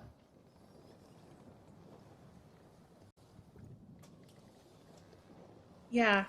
I mean, she's going to heal him as best as she can, but Bessemer will Right. probably notice that she just kind of stares. Not with that Um, roll. my. I mean, like, it's not a crit fail because she's legendary perception, but it's not a good roll. Let's just say she takes some time healing him.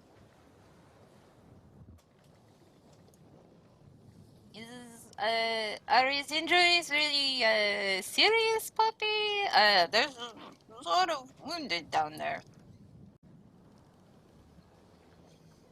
Yep. Just hoping he'd wake up, but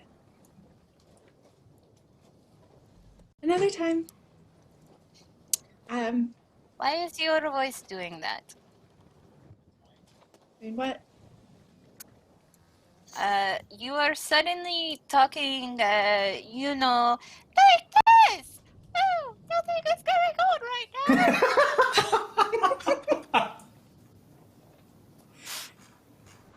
It is a bit suspicious. Nope. Nope. I'm gonna go take care of those other people, and you watch Dorfel. Your face is turning a peculiar color. No, it's not. I can see things. I have eyes that are very good at looking.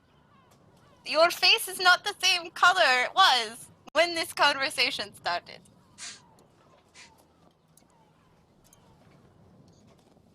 Okay.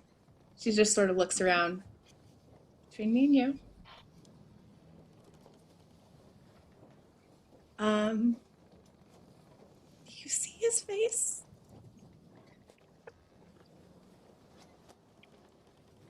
Yes. Okay.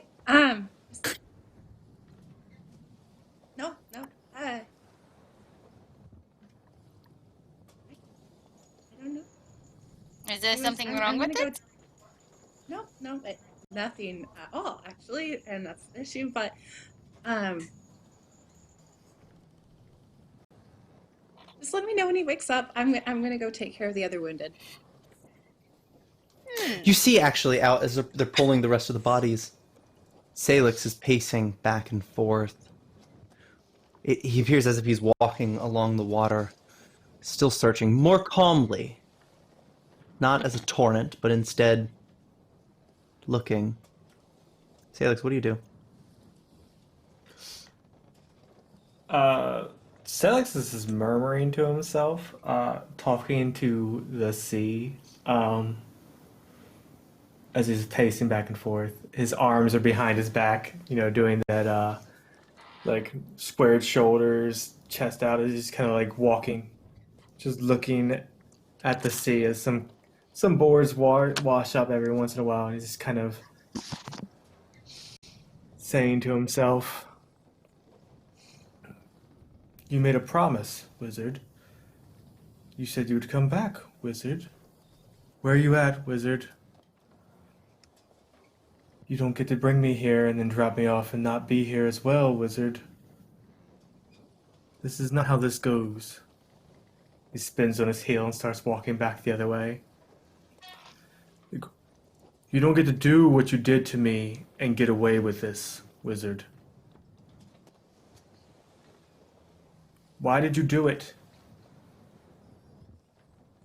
I never asked why you did it."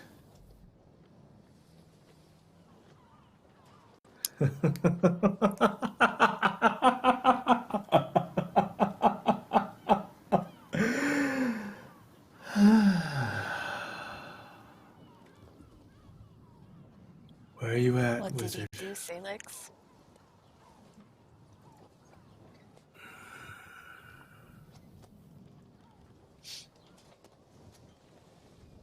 He just kind of walks towards her. He never drops down to touch the sand. He always hovers above it, like there's a platform there for him to walk on without touching it. Which makes him eerily taller than her because they usually sit right around the same height. He just kind of looks down. "I'm sorry. And who are you?" "Oh, wait. That's right. The smell. Sandalwood. Seawater. Sweat. Heavy breathing. The taste of salt.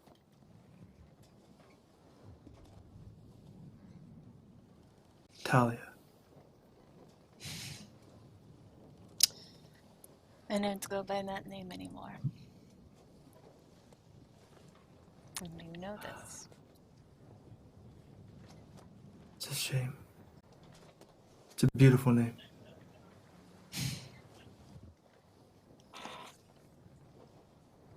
Another lifetime, perhaps.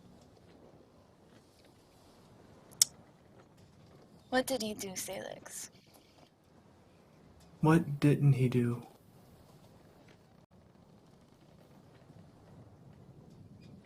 What do I call you now? Aaron.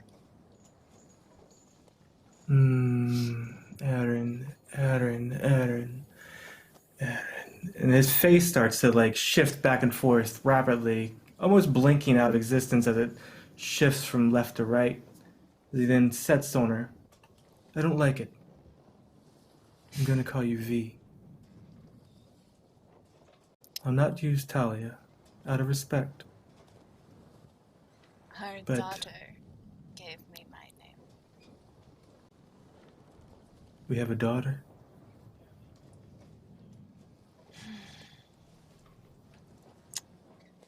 Have you so lost yourself that you have forgotten Aghi? He'll get closer to her, like non-threatening. He's just kind of drifting towards her. She does not move. Like, Yeah, she seems I mean, he's- still calm, yeah. As he gets kind of closer, He starts taking deeper inhales through his nose.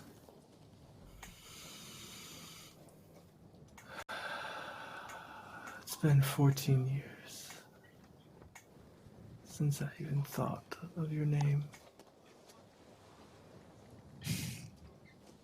14 years, V. I was trapped on that desert plain. I traded away a lot. I look at her out of the corner of his eye. A lot I couldn't bear to hold on to.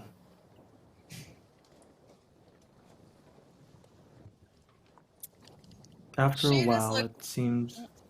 Go ahead. No, got it. You go ahead. After a while, being there, it seems like no one's ever gonna find you. I killed people.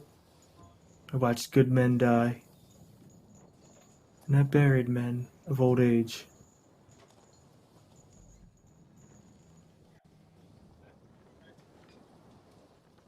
Sometimes you just can't hold on to the good things that are supposed to bring you back. You have to let them go. And I suppose this Aghi is one of those memories that I traded away. She slaps him. When she slaps him, his face does not move. It's just kind of like she smacks him and brick wall. But he takes it. How dare you? You forget that I was trapped in a prison of my own mind for over a decade. A decade is nothing to creatures like us, and you would allow it to break you so easily? My capture made me stronger, and I have lost more and felt more deeply than you can possibly imagine. And yet you would come here. You would shame those who have come before you and ruin something that I have built for myself without you. For what? Why? I thought you were stronger than that, Sailix. You were supposed to be the best of us. When did you become so weak?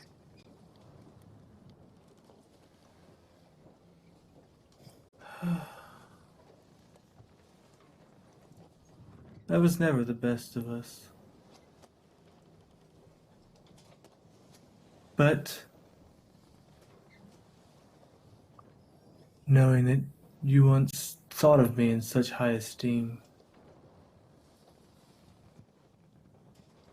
does make this more of a bitter moment, doesn't it?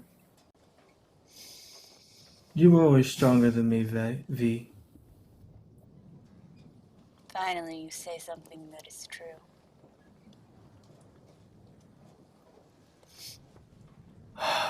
He'll lean back instead of closer this time. I don't care about anything.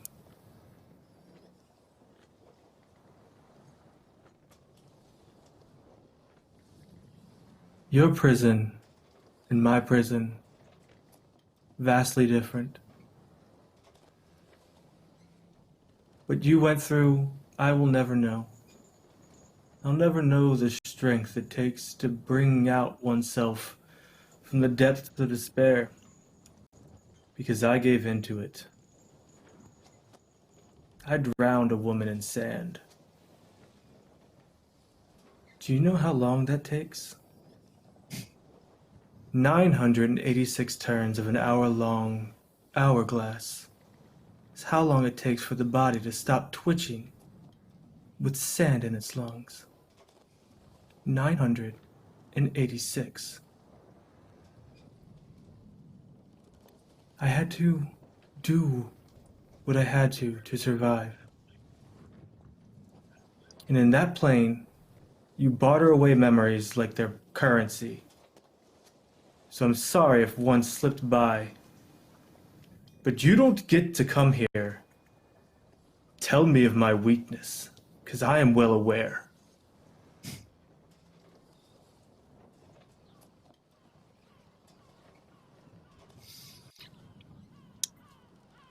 Sailix. The world that you grew up in, or the world that you found yourself in for a decade, that is how I grew up. You forget that I am an assassin. I am a follower of Calistria. I have done things, seen things, and that you could never possibly imagine. They leave marks on your soul. This is not a contest. This is simply a fact. You think mortal tools scare me? You think anything No. you could do on this plane would Sailix, if impress I me? was threatening you, you would know it. Vesprin, if you want to go, he snaps Leviathan out into a scythe. I can guarantee you it will not be a contest.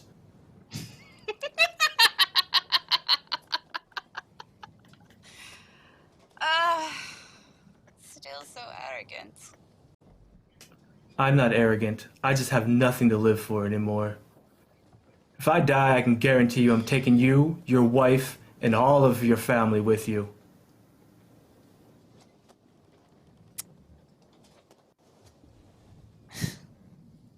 Then you will never see Rune again. And she just leaves. He'll go back to pacing.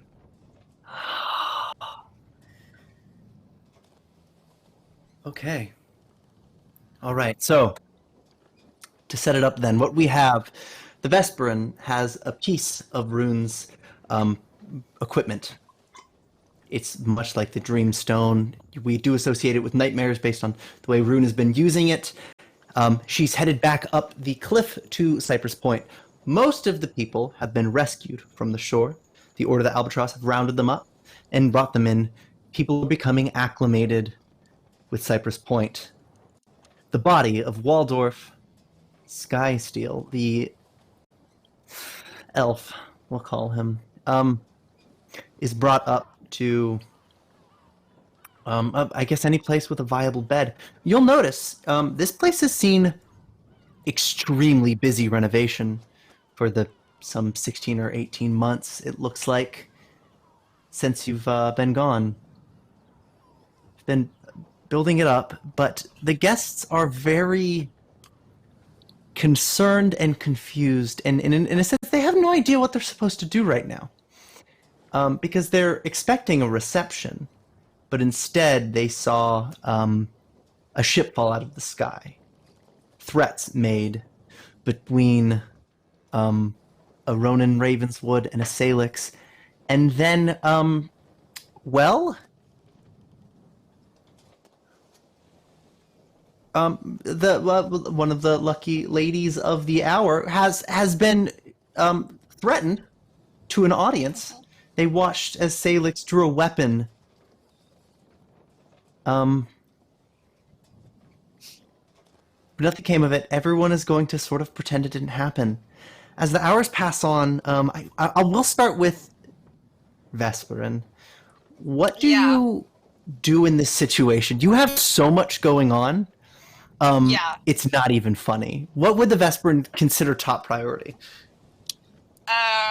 Checking on her wife at this point, because, like... Yeah.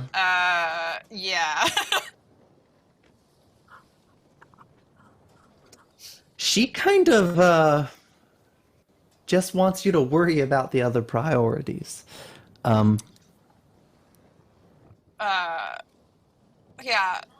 With a smile, she's trying not to lose it. Yeah, and it kind of seems like Vesper is also just like, I don't want to go back out there. Like, Yeah. can we just have five minutes? can just enjoy our wedding. The quiet. Yeah. And she ponders it. Suddenly, a strange noise, though, because of course Ruin would ruin this. Even unintentionally, right? That stone.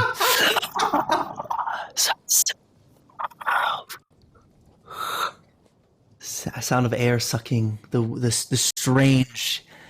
It would take a wizard of high esteem to put his fingerprint on everything he touches, and this thing is unmistakably his. Motherfucker.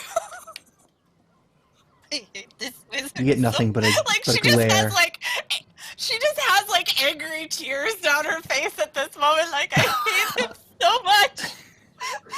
So fucking much. I gave him one job to not make Sailix fucking crazy, and he fucked that up. I'm so sorry. Oh dear. I should prepare the reception. See to it the rescue of your friend. Yes.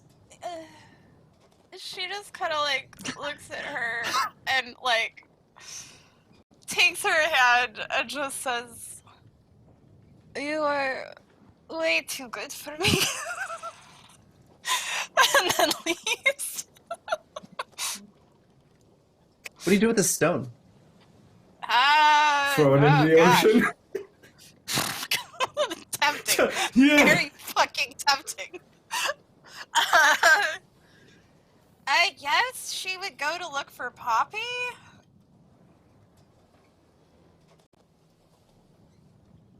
Okay, yeah. And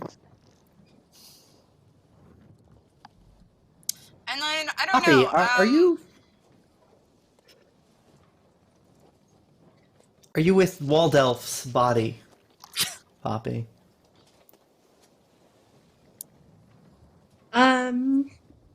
I feel like she is like outside the door. Yeah. And just kind of decide whether she should go in and help heal him or not.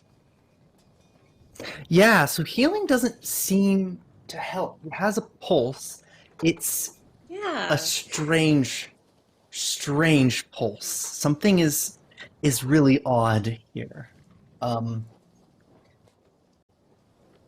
I think Sailix will be the only person here that does remember having seen an elven Waldorff upon the entry to the Maelstrom when things started to shift and in reality started to break a bit. You saw this for a brief moment. Real quick, sorry, not to interrupt you.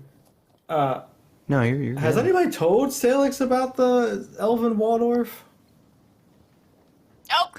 No, Sailix has been busy Nope. threatening people's lives. Yep. You see what happens when you're gone, wizard? Wide. You see what's happened when you're gone? Look, I'm just. This isn't my fault, guys. I just want to throw this out there. This is Mr. Smith's fault. He was supposed to be here to watch this angel. He's psychotic. Thanks.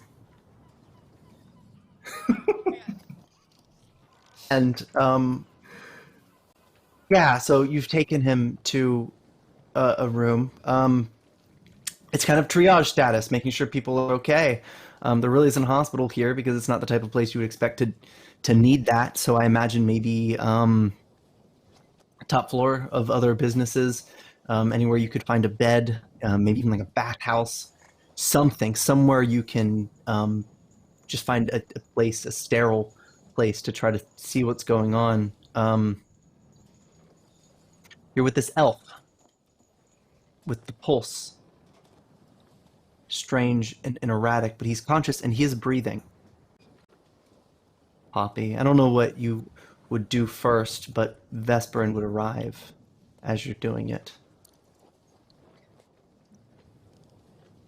I feel like she's like leaning over to like look very closely at his face.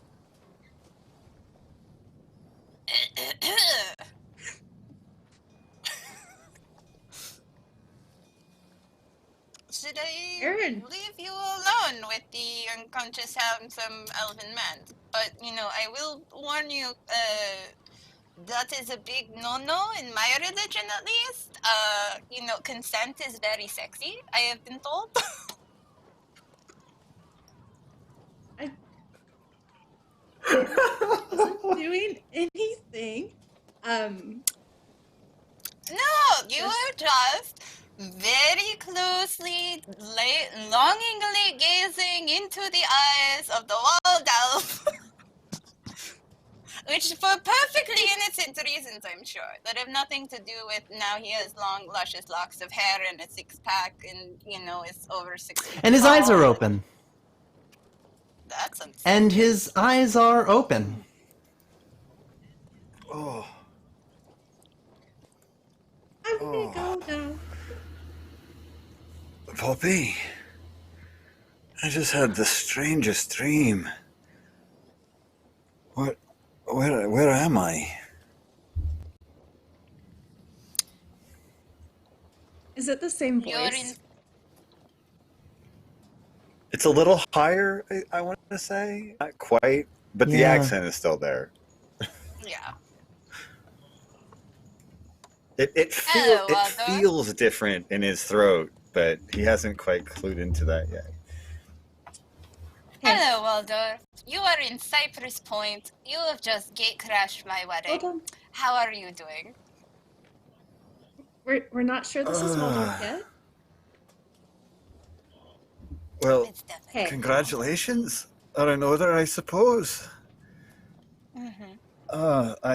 I'm so sorry. I'm just. And he just kind of looks at Poppy and makes eye contact with her and says, "Oh man, you're a sight for sore eyes. You wouldn't Sorry. believe what we've been through. Where's your brother? Where's Rune?"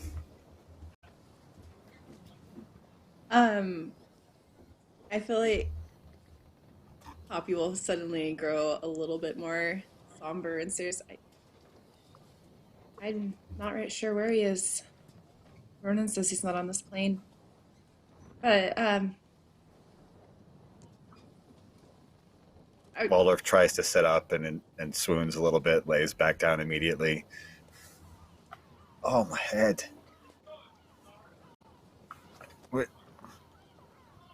What happened to my beard? Like, and my ears? What the? Your beard migrated a bit. It's now, He, like, he's feeling all of the hair and everything, and like pulls up the I guess he's under a blanket, like pulls up the blanket and like looks under the blanket, goes, and, like holds it up to his chin.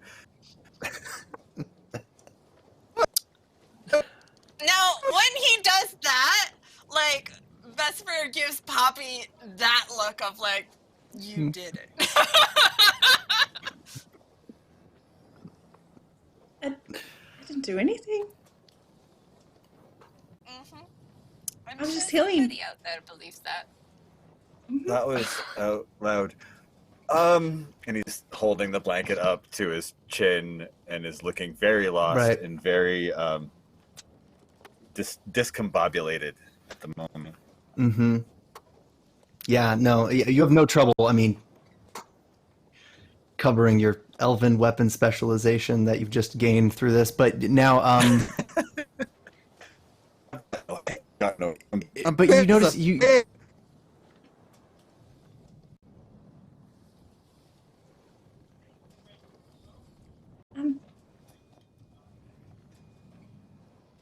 Is he okay? Sorry, did I freeze there for a second? Yeah. Oh, Waldorff. But yeah, Rune is found. Alright, what was that, Ian? As you look, Rune is nowhere to be found. Waldorff. Well then, it's good that you are awake for this, Waldorff. And she kind of like has Rune's part of the Dreamstone just sort of in her hands, and like her fingers are sort of drumming against it. So I have a lead on where Rune might be, but I do not think Sailix is in a state to go. But I also don't want to leave him here. Well, that kind of leaves us at a very rough point. It kind of seems like we have to take him with us. Well, I mean, Vesprin could go, and we could just stay here, I suppose. That may be what needs to happen. For logistical She reasons. just is. She's just gonna like look at Poppy like. I just I just really, feel so faint. really need you to know, Poppy. For as much as I love and adore you, I hate your brother so much. So much. So much.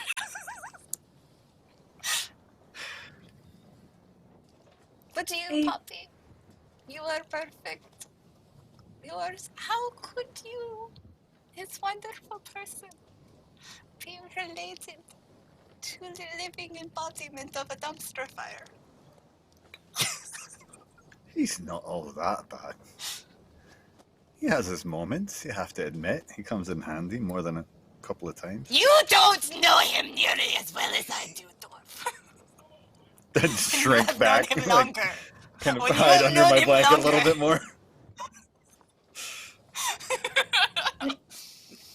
All right, Aaron, my brother might have his flaws, many flaws, but if you move all those flaws away, very deep down, he's a good person, good wizard.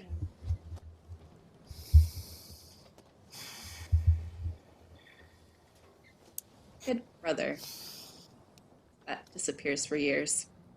You know. A shadow breaks the sunset, swooping in. The flap of mechanical wings. They grind a bit as they fold in on themselves. You have another guest. For goodness sakes. Are you guys in, like, so I'm sorry, I was going to the bathroom real quick. Are you guys in a room or something at this moment? Yeah, they're on the main floor. Yeah, working as sort of a triage. It's actually it looks to be a bathhouse of some sort. But or more like a spa. There are many functions here. They decided to use the tables to treat the wounded from the wreck. You land because you've been instructed that this is where the Vesprin is, and you can see through the large open windows. On this warm day, you can see them all gathered around a Waldorff that's coming too.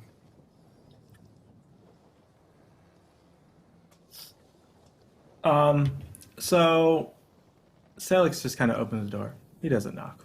Don't look at me. Oh, I'm hideous. He doesn't have, or so you do not see Leviathan with him at this point. And he comes up to Vesprin. And he takes a knee and bows his head. And with trepidation in his voice, he goes, Aaron, Talia, or Vesprin, whatever name you are using at this time. You have the means to bring him back? I think so. Please do so. I'm sorry for what I said. I'm sorry for how I acted.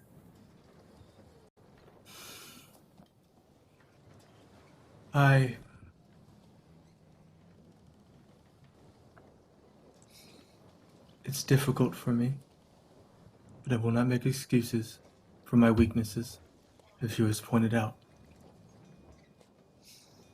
He'll reach a hand out and kind of like in full supplication, like with both hands, like reach out and touch one of her feet, and his head bowed like to the floor. I need Rune to be here. So, if you can bring him back, I'll do anything. I have money. I have weapons. You know what I'm capable of. I'll bring a nation to its knees.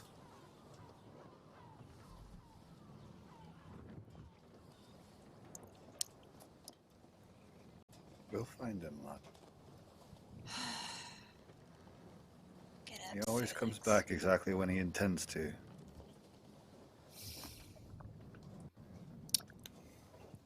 Sailix. And she would just sort of, you know, tilt up his chin.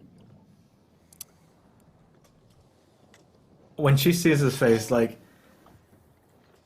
tears streaming down his face, and that trick he used to do with his eyes, the whites of his eyes being black, it's permanent now. It doesn't go away. And this is non-illusion Salix's face looking back at her. By comparison, Vesperin just looks tired.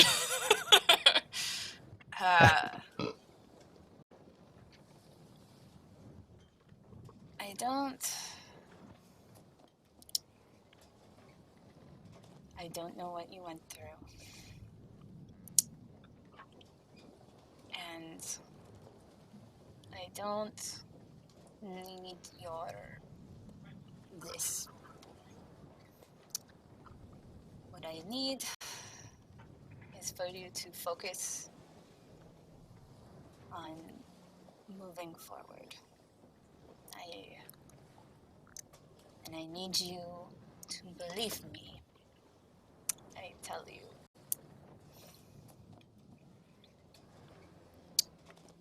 That if anyone knows what it is like to lose someone who is as the other half of your soul, to feel that emptiness, to feel as if there is no more color left in the world.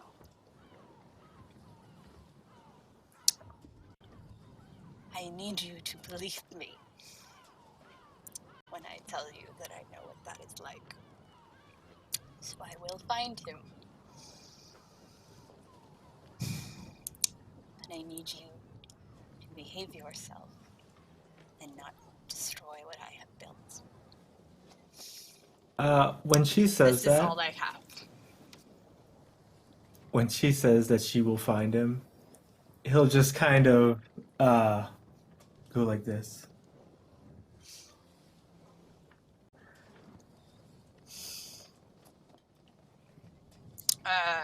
She kind of like looks at it curiously and makes the, gives the other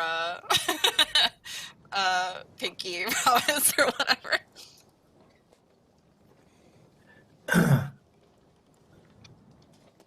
You've made a promise. Just let me know what you need. I'll make sure to get it.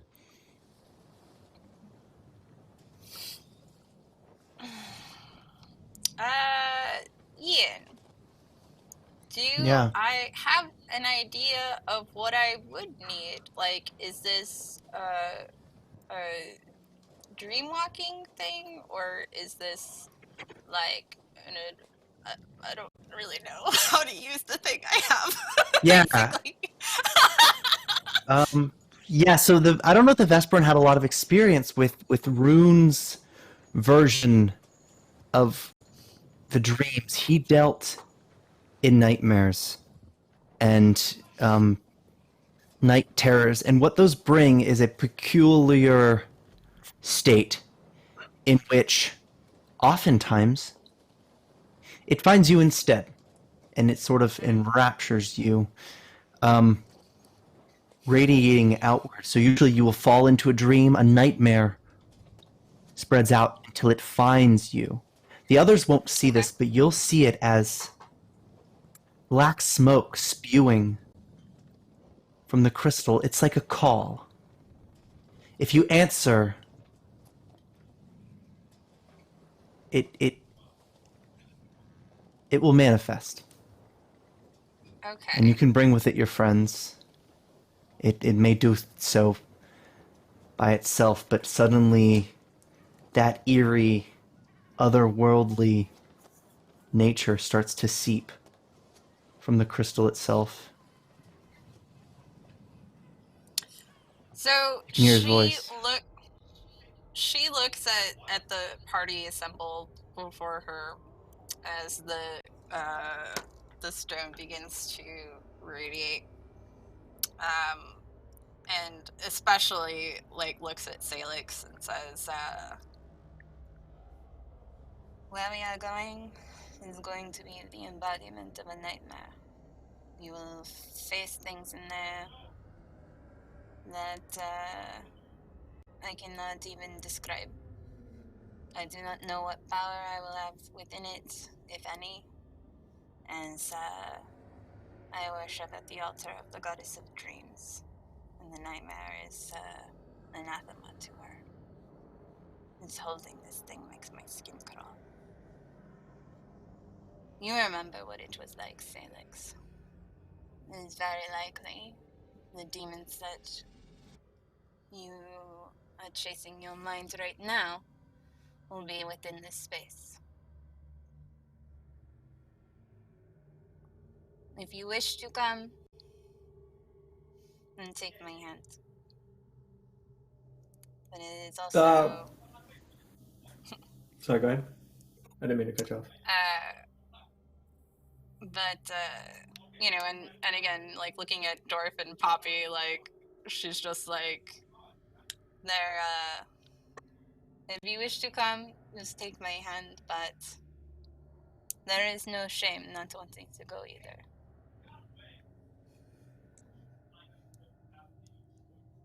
Sailix without like hesitation would take her hand. Yeah. I was gonna say that. It's a race. They just start smacking each other's hands. Yeah, and she's just like, priorities.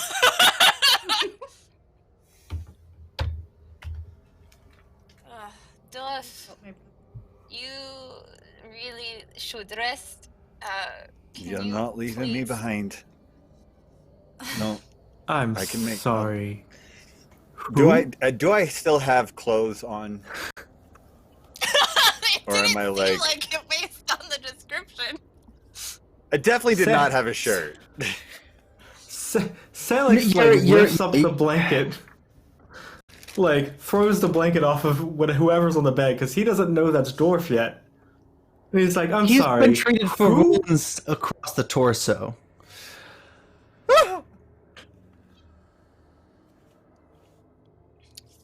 Yeah, that's a full-blooded elf there. Waldorff, Sailix. I'll just take that blanket and turn it into a kilt, and I'm good to go. Yeah, you sound like my dwarf. Yes, Well, there's been a lot of strange We've been things over going on this. today, Sailix, so we're just gonna roll with this, and I'm gonna ignore it, and eventually we're all gonna wake up from whatever feckin' dream the wizard has dumped us into this time, and it'll all be fine. And Let's not worry about Sa- it. and as Sailix will grip your hand and be like, the dream's about to get a whole lot worse. Hold tight. Oh, don't say that. yeah, Oh, don't say that. Vesper, and you would And know that he'll while they were kind of saying reach out for this, Poppy's hand, Mhm. actually. this whole thing doesn't matter. They've agreed to this nightmare, and as a result, it's been growing. They're already in it, and they don't realize. They're allowed to think that they're about to make the plunge, but in fact, they're already there. The darkness grows out, and the room sort of falls away. Rune, you may describe what they see. The room that they were in literally sort of moves away into nothingness and separates. Before them is blank void, nothingness. There are hints of something. There's a something trying to take shape, but it's not quite there. And then from this nothingness, a undiscernible shape or form comes forth. We are the Ravenswood. You don't belong here. However, the rune had died, and we needed to return him. The rune belongs to you. There will be time before we meet again.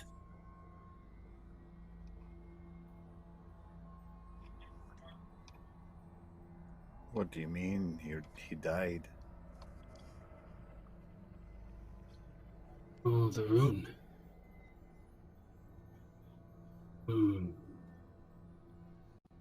Death is tricky. The many-faced elf knows this.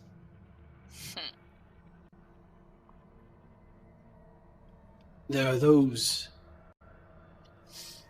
such as the Ravenswood, that can stave off such things for a time. We have allowed the rune to heal. Oh, thank God. Where is he now?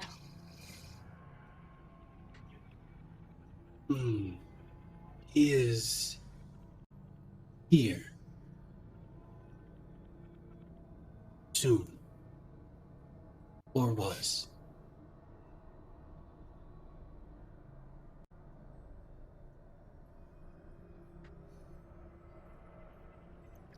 Time is tricky.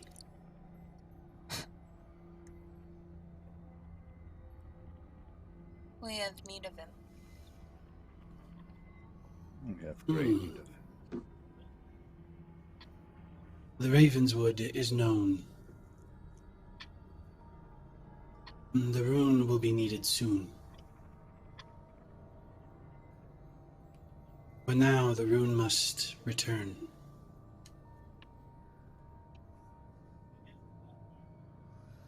You mean return with us?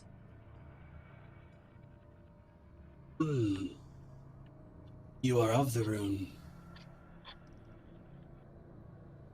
Yes. The rune must return to the Prime.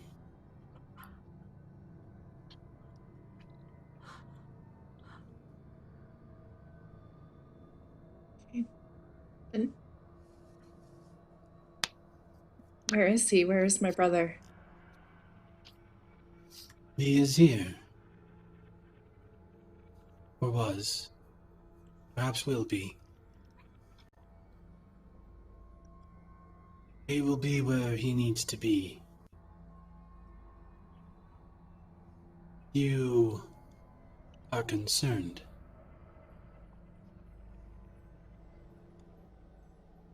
Yes. Why?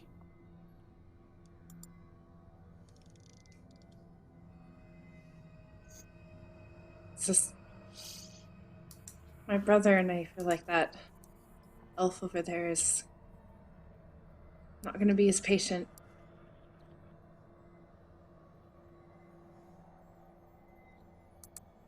The angel is here.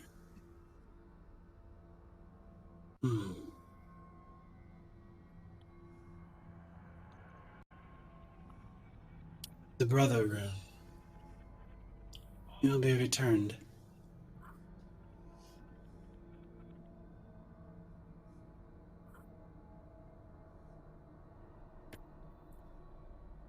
You're speaking in riddles. Is he going to be returned now?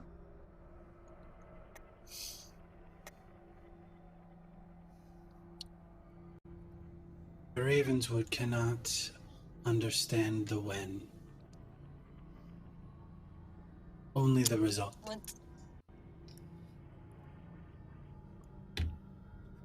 What is the current status? The rune is sleeping. Can we see Nearly him? dying.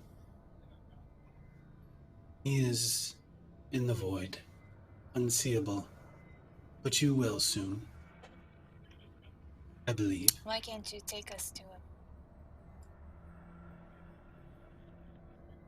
The Ravenswood is conceptual, new. How did you come Spaces. to be? The Ravenswood has always been.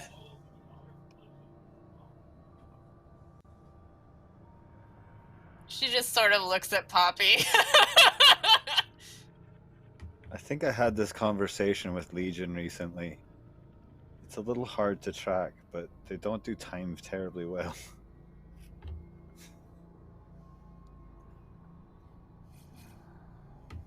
The Ravenswood was made known.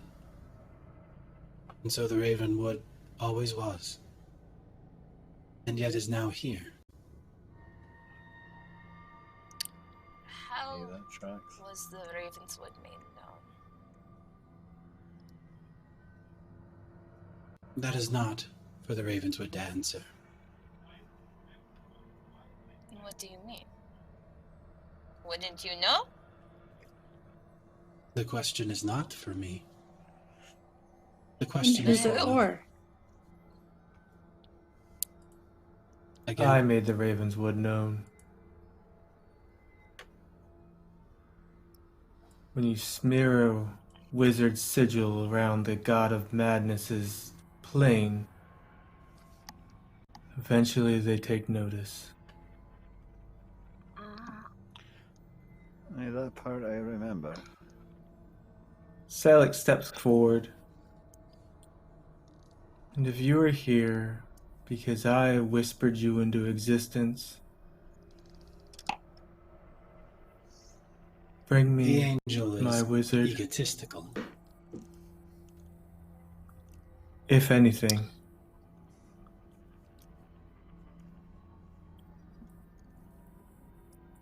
I just want my wizard. The rune will be returned. The rune will be needed later. You keep saying that. Need it for what?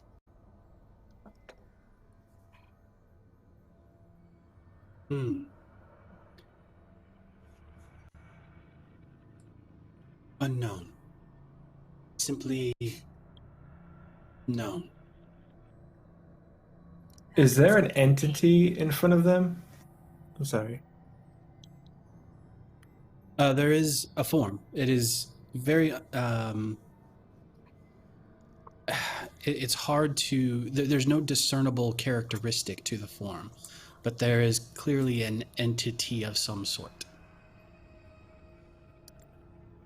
Sailix is gonna look at the ethereal blob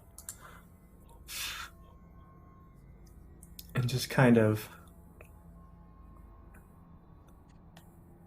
if you are part of the rune, or if the rune is part of you, you share a knowledge. Why did he do it?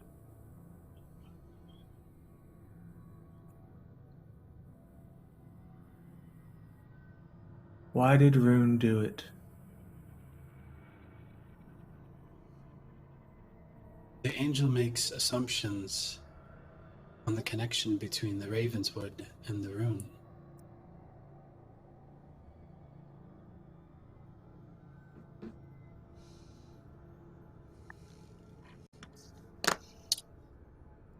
Ask the question to the rune. Then let me leave with the rune. Very well. You may leave.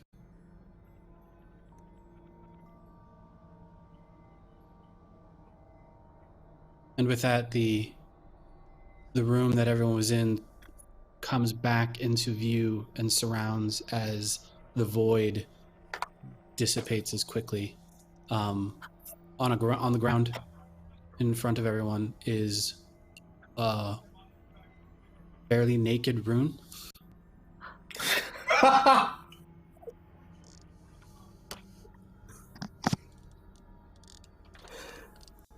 Yes, indeed. Side note, he does still have that symbol etched into his back. So I feel like V's just gonna like look at the others and then just like again with just the complete tiredness of like fuck this day, take off the blazer that she's wearing and like just throw it at Rune. Like It's kind. yeah. If we had another blanket, I could make him a kilt. We weren't in a private room though, were we? We were like in a bathhouse. It was a tight corner. There was relative privacy. I mean, there was a big window. There's also people that are heavily injured. I don't know if there's really time for people to feel necessarily embarrassed by their state while we're sort of tending to the wounded. Yeah, naked elf, naked wizard, and we're now sort of barely avoiding those two facts. But Sailix will look to the Vesper and he's like, I had a dream about this one time. Don't need to But hear you were about your covered in dream. honey. Eyebrow raised. Oh, really? I had a dream about it too once, but I knew you two were close. you were but... covered in chocolate. No. Poppy will. This brother, she doesn't care. She is just trying to see if Rune has a heartbeat. your sisters.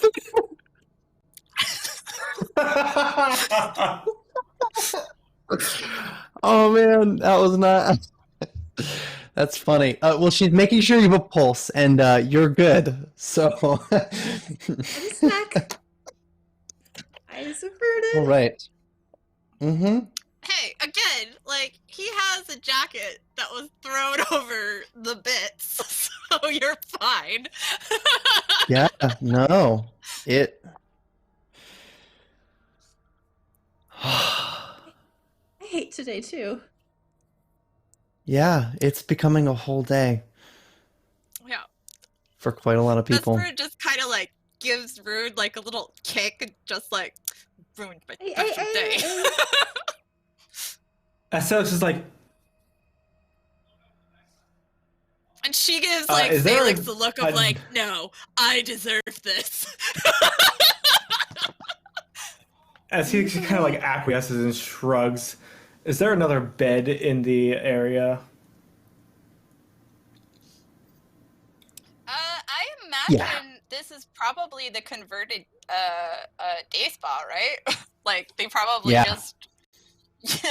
So, Uh, so Sailix reaches down and kind of touches Rune's shin, and in a manner of a few blinks, they end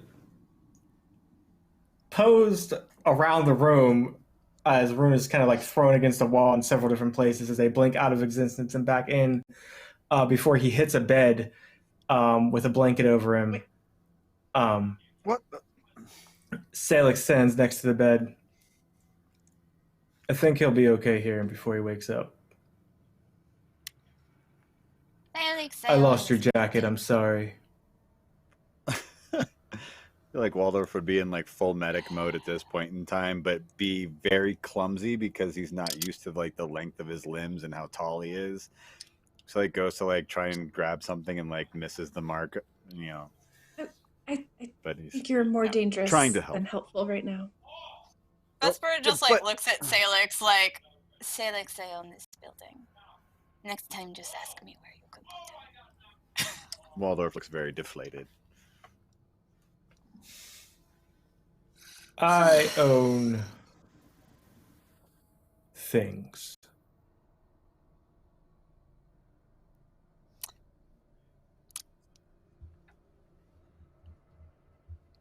Salix stands next to he Rune's just like bed has and nothing to respond to that about. Like, okay. Weird flex, but okay. Salix just like crosses his arms and is like standing next to Rune's bed, just like. She just gives him a like pat on the shoulder, like, you sure do, buddy. All right. Salix, you're excuse me. Poppy's like trying to get past him. And yeah. Puppy, when Rune is conscious, you should inform him that in Cypress Point there is a law that if you happen to own ravens, you need a permit for them. It's very serious, you know. In fact, when the giant flock of ravens appeared, if one made the correlation that those ravens were affiliated with Rune, he could be in a very deep legal trouble. But you should tell him that I know a guy. That I know a guy who can forge the paperwork. Because, you know, it's just such a shame when, you know, laws are created by petty and spiteful people that just Aaron, don't understand. you own the town and are Rune married was- to the queen. Yeah. Queen? What queen? The Verdant Queen? What the fuck is that? I'm gonna see to my brother. You have fun. To make sure he knows the law, because he was very insistent that, you know, laws are just and fair and righteous and blah, blah, blah, blah, blah. One should always respect and follow them. But if he doesn't want to, I know a guy. I'll make sure that he knows said law. Okay. Yeah, she's just going to work on healing him and see if Dorth is able to help with his long limbs. Yeah. So, Salix stands menacingly over Rune's body. Very, very menacingly. And his halo shines down, which washes them all in a aura of healing. He's like, I'll handle it.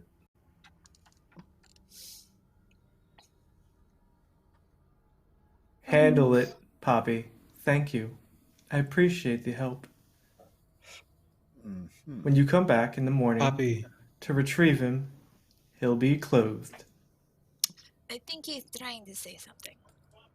Poppy will see Rune's eyes, both of them, blink. Wait, what? He has both eyes. Although they are a distinctly different color than what she remembers. Rune once had rather soft amber eyes, but these are a deep, almost midnight purple. Rune? That's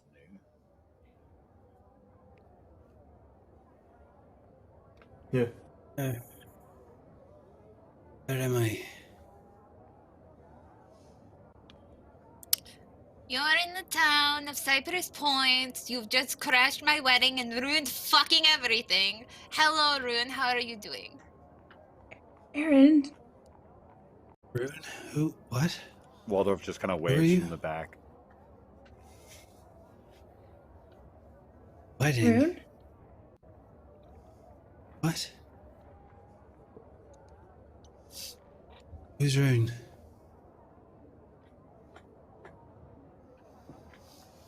Sailix steps back and is just like,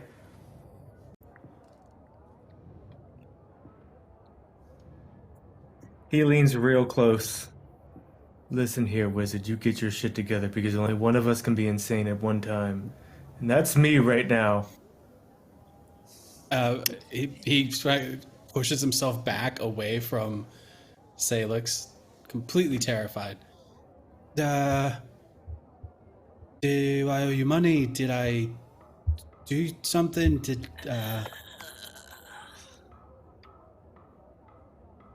He just hangs his head and backs Wait. out.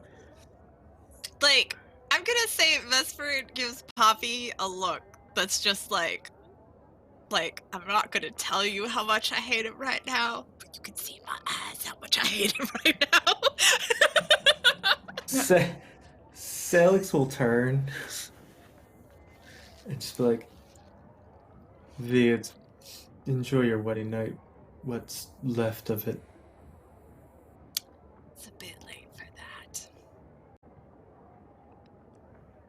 He'll look at her up and down and is like, if I know you, like I know I do, it's never too late for that.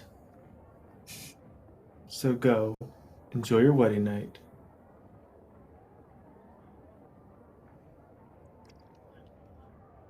Because you look stressed. And Sailix just like, the age on Sailix's face just shows like a fucking mask crumbling away.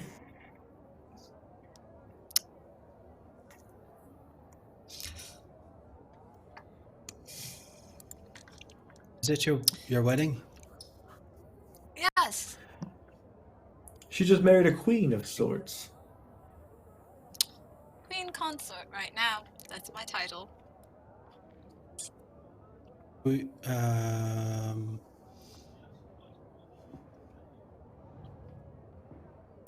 Why am I here? At a wedding? Because you're my We wizard. dragged you. Oh, the wedding We is dragged you incidental. out of the nightmare realm. Everybody just starts barking things at him. Yes. Different answer from everybody except for his sister. Wizard, a nightmare realm? I don't... What? Does the word Ravenswood mean anything to you?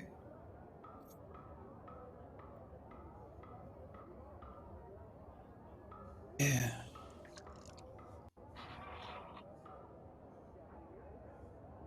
Scratch a little itch in the back Seems of your brain. familiar, yeah.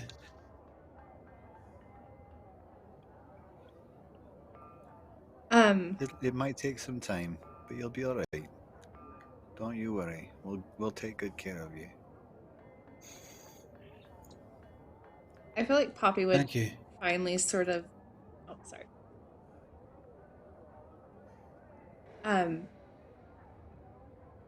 Poppy will finally sort of regain herself, and just look back at Vesperin and Sailix and Dwarf.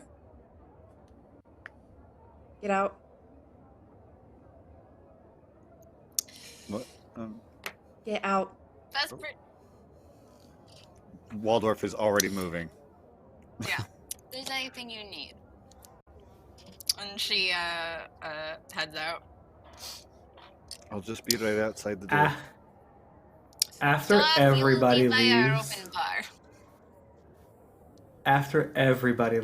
Sailix will get like real close to Poppy. I'm gonna be right outside that door. That's as far as I go. I don't expect anything less from you. And somehow Leviathan has made it back in his hand as he walks outside the door and closes it behind himself. Put that thing away.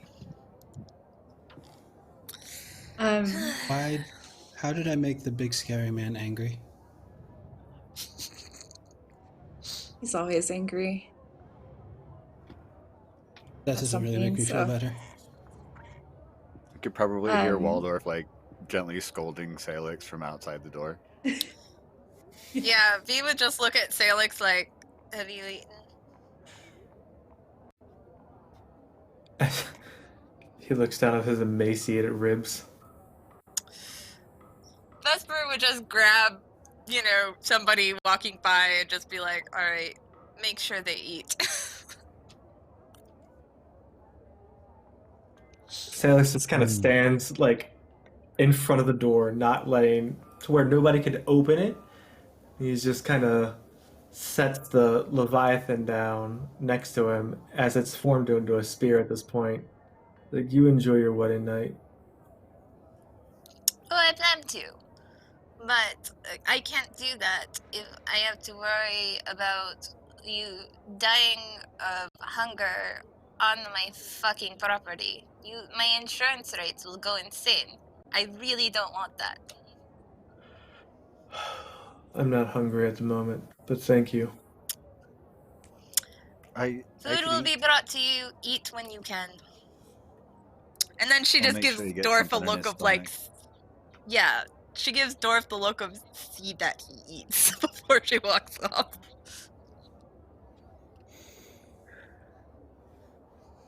Sailix will gets just real very quiet and his slow- ears close to the door. God. Go ahead, Sam. Slowly Waldorf would approaches like Sam. elbow him. Like that's not. No, let him have that a moment. Yeah, what does Poppy do? Sorry, I would legitimately who shove are him you away all? from the door. Yeah, so Poppy just very slowly will approach Rune like in a non-threatening manner and just sort of kneel down next to his bed. You are Rune's Ravenswood,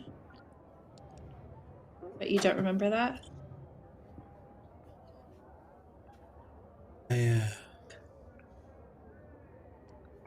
I remember I didn't use magic. A wizard. Yeah, that makes sense. Came back Always from really somewhere, good didn't wizard. The Maelstrom? Place of You're gone Nephis. for about a year. Year. Long time. At least here. I don't know what it was like there.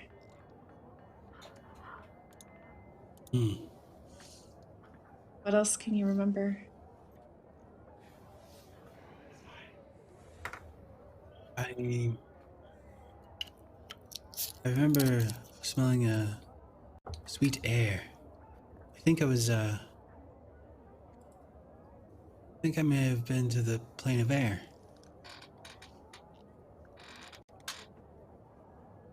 Yeah.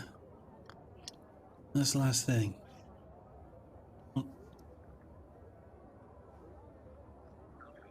Nothing else? Oh.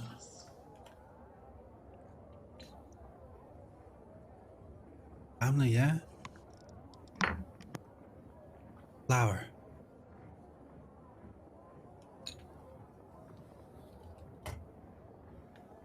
Why do I remember a flower?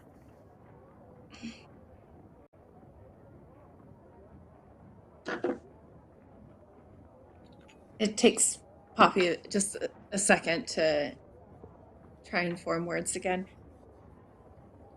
And she'll slowly reach out and try and place a hand on top of Rune's.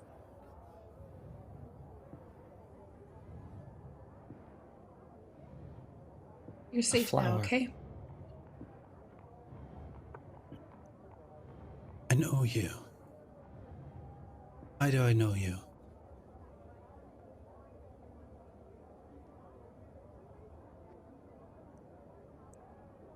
I'm Ava, your sister.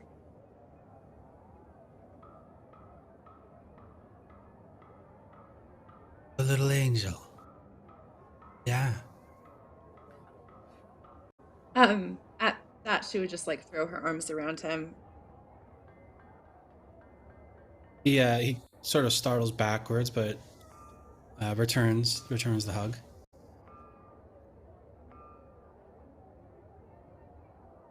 Are you sure it's only been a year? And I don't know how long it's been for you, Rune. Planar travel. Weird with the time. Why is everyone else so angry? I don't know, Rune. I came for a wedding, and then all of a sudden you came back, and I thought I was going to be mad at you, but now I'm just glad that you're here. Oh, we're family, right? I suppose you can be mad and happy at the same time. Yeah.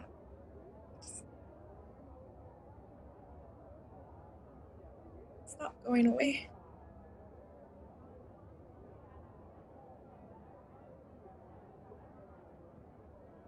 Sorry, I don't think I can promise that. I think there's something coming.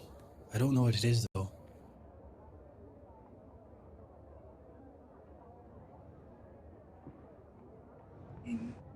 But I can promise you that I'll do everything I can to protect you.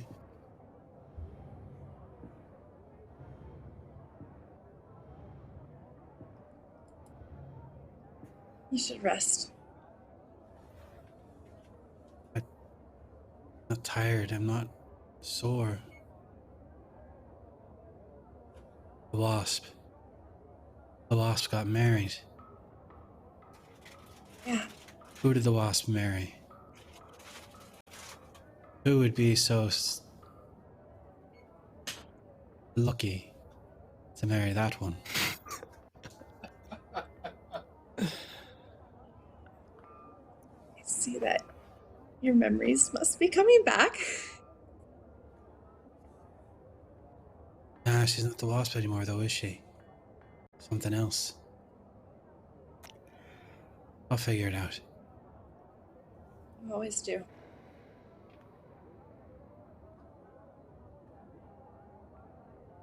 I crashed the wasp's wedding, didn't I? Just a little bit. That's probably why she's mad at you. Well, I was making such good strides before I left, I think. All of that gone in the blink of an eye. Yeah, more like a crash of a ship in the middle of her wedding vows. The Raven's Wing, it's gone. You sure it's sunk? That's alright. Did everyone survive? Sailix. Where's Sailix?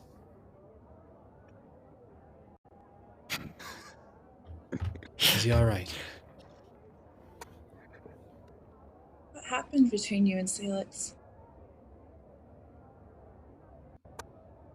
Wasn't so much me and Sailix, but Sailix and Nethys. No. Sailix got stuck. He was trying to do the right thing and it blew up in his face again. And he was stuck someplace for much longer than he deserved to be. Sailix, trusting me to find him, spent years trying to convince Nethys to bring me forth. I'm not sure what happened, though. Or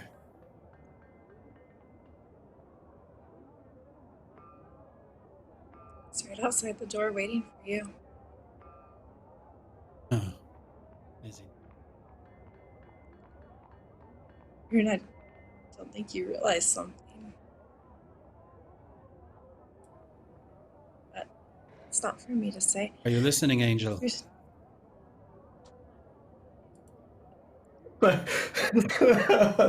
Stumble back from No, the Waldorf door. just pushed him away from the door. He'll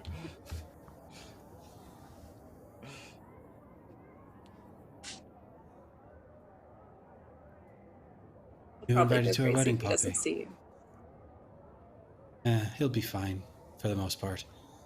It'll take some time for him to heal. Maybe you're just not remembering how he is right now.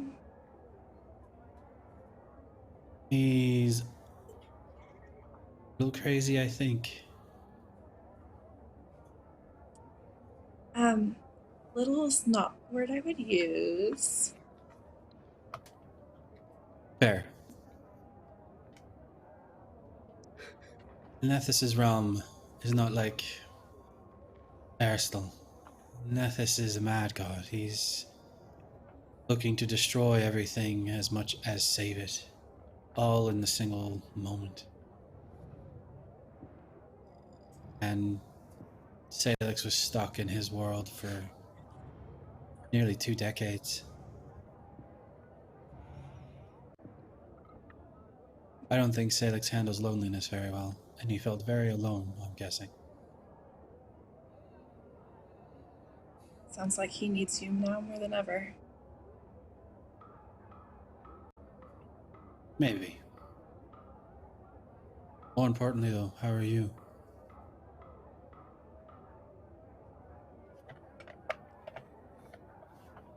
Fine.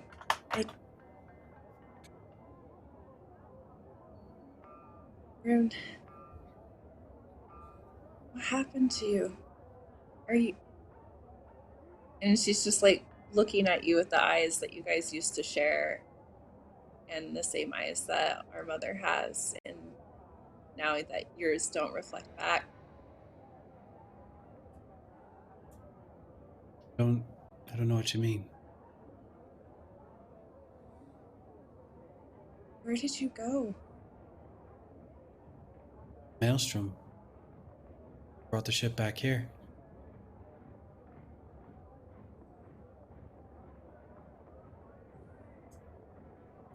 And then you don't remember anything after that. I mean, the trip here is a bit fuzzy, to be honest. But no, that's the next thing I remember is waking up here, in the bed.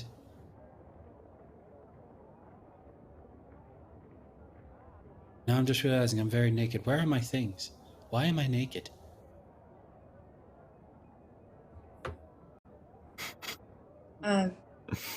Poppy will just sort of stand up and walk over to the door.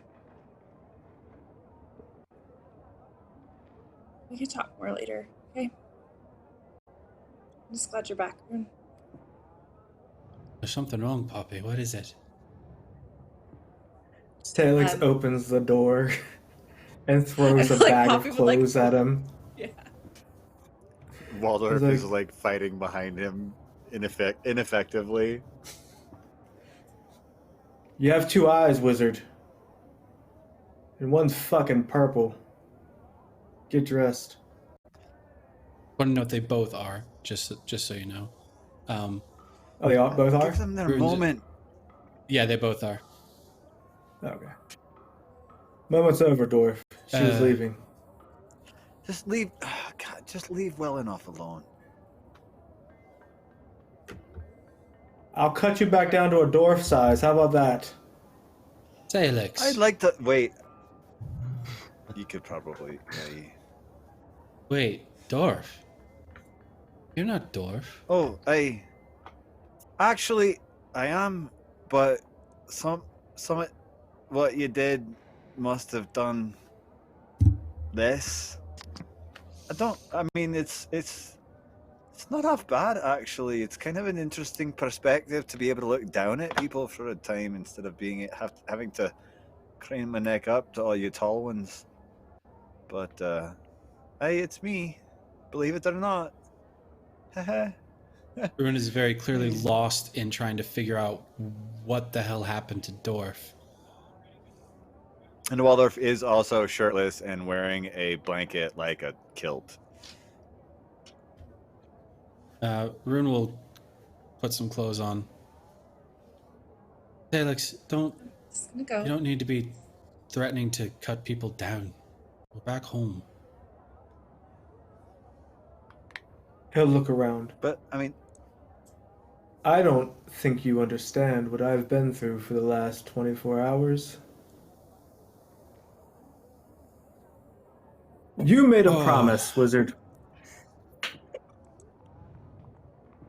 One you immediately reneged on when we passed through here he here. goes again. Awesome magic shit. Not gonna lie. Great stuff. Best I've ever seen from you. Top fucking notch. But I almost murdered everybody here. Because you didn't show up on that ship. And then I had to grovel. Grovel, Rune. I touched the Vesperan's foot in supplication to come and get you from the realm of nightmares. Do you know what was waiting for us there? Ponder this for me. We get there. It's void.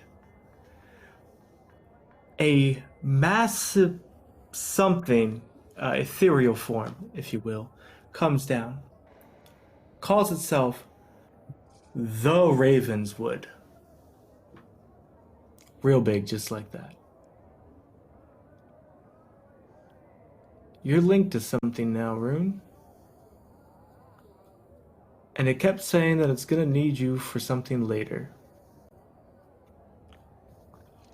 I mean, to be fair, Good that's to know. always kind of how I've pictured Rune in and of himself. I mean, I think that might have just been him. So I don't want to dismiss the weight of what you just said by any stretch of the imagination, but I really need to go back to the description of you kneeling in front of the Vesperan. Oh, you missed it. It was gorgeous. What? Sailix will touch Dorf and he will blink away to a random spot within 15 Shit. feet around them. And as he kind of Sailix, crawls up onto Rune's bed with him. You don't go. want to imagine that, Rune. I mean, it's pretty. It was funny. It's not funny. Oh, come on, Sailix. I You have to got- admit, it's a bit funny. Waldorff appears in the door, soaking wet for some reason. Listen, Sailix. You are in a spa.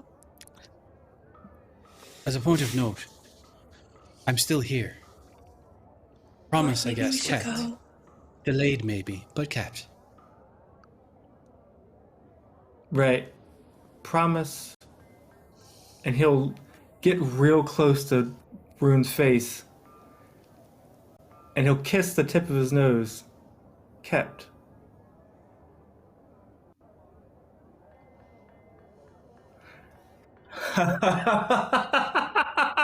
You're right, Rune. It was fucking hilarious. You know, it's funny, even her feet smell like sandalwood. A modicum of sanity for 5 minutes. Well, at least you're here now, Rune. We're home. Now take me to our real home, because sea salt is making me sick. I mean, I'm actually tapped. I don't have anything left. I need to rest. Right, I guess. Tomorrow, though. The theory, yes. Drink. Be merry. Let me throw you in the water. I want to see you try, you lanky dwarf. I'm gonna say at this moment there is a messenger that shows up with a very official-looking note that just hands it directly to Rune, and then waits and is just like, "You really need to open this." Rune will open. It says simply, "Dear Wizard," and it's written in a very elegant script. "Once again, I need to remind you that I am so much smarter than you are. So come to the fucking party already. Right now. Do not pass go. Go directly to the party. Love, E." Oh my gosh. Yeah, the Vesper is going to be pulling a very mean trick on me, which is probably deserved given that I crashed the ship on a wedding. She's still convinced she's smarter than me, though. I mean, you did show Maybe up an olive completely branch? naked. Yeah, I'm not quite sure how that Completely. happened. No, it's great. Oh, you had clothes on when we found you, but Sailix just couldn't resist. Waldorff. Oh, Leviathan snaps out What? into a lance at Waldorf's throat. At that, he's like, "Choose your next words Waldorff careful is there, still dwarf." like in the doorway, kind of like behind Poppy. He's casting all of this ridicule from the hallway. And He like, showed the poor up Peach naked. is just like, I get it. "Party? I showed up naked. Party does The seem to be Ravenswood. a hip and happening place. I think I should answer the Vesperan's ever so eloquently written letter that proves she is utterly smarter than I am. Hey, I But think to be that fair, might be for I the have no best. tricks up my sleeve, I'll so I'm tag going to along. lose I'll this come one. with you. Rune will follow the note and does not pass go, does not collect 200 gold, Right. and heads straight to the party. All right. Poppy. You head to the party as well? Yeah, I think Waldorff she would is. extend a hand to her and kind of try and get her Yeah. to come along. Okay. Interesting. Yeah, she'll go. Salix, how observant are you tonight, Salix? Are you looking for a good time? Are you looking to clear your head as the party Anything unfolds? anything within 15 feet of Rune is what he's looking at. And not always in a great light. Right. Okay, so you won't see this, but Rune, you see this. Off in the distance, up the trail, I don't know if you would remember at the time. You remember Cypress Point when everybody died. And you remember that little trail where the body first started to drop and then it sort of cascaded down. Up that trail, you see the middle-aged now, Intridal. He looks like a castaway. He had lost weight as much as Sailix, if not more. He had the long beard. He refused to trim it in the days he spent back in Galasemni. His skin tanned, scars from burns in the desert. He's with his lover, who he hasn't seen in nearly 15 years. Sailix doesn't see it because he's only paying attention to you. They're both broken. You can't tell if they're grieving about the time that they lost or maybe the survivor's guilt for when Chadmite died. He never knew about the affair between the two of them. It was a secret You imagine maybe they planned on telling him, but they don't need to now. Instead, they need to cope with what happened. But you go to the party room. Yeah, unfortunately. Yeah. He is prepared for And whatever the Sailix best won't friend notice is it. going to throw at him. Yeah, well then I guess I'll ask. Vesprin, what's this reception like when it's all said and done? Oh gosh. So I imagine that like it was what you would expect initially of like a royal wedding style affair to be, like, glamorous, elegant, etc., etc. With the chaos though, it is just kind of like everybody's just like, like stuff has been moved, things are out of place, whatever. But like it is very much people are making the best with what all happened. V's probably hanging out next to her wife at the main table and just like probably looks exhausted.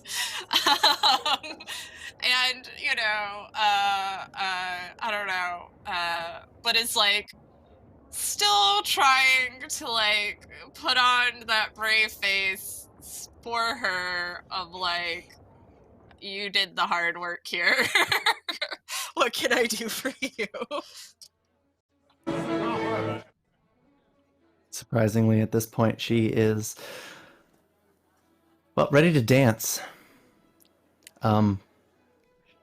Strangely a bit dismissive, but ignoring the tragedies just on the fringes of what's happened and that sort of calamity. You can find a sanctuary where things seem right and peaceful and like a celebration of your return.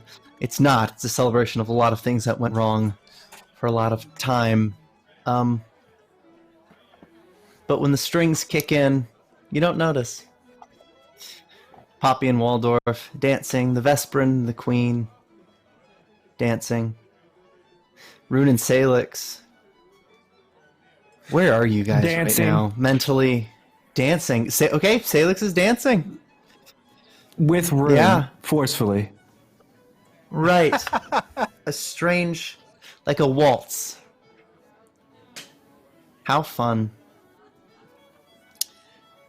So I imagine at some point, like, Vesperid would, like, sort of do a slight spin away from her wife for a second to, like, lean over to Sailix's ear. If you try to upstage my wife on our fucking wedding reception, I will fucking make your life a living hell. Greater than it is right now at this moment. And then she'd spin back.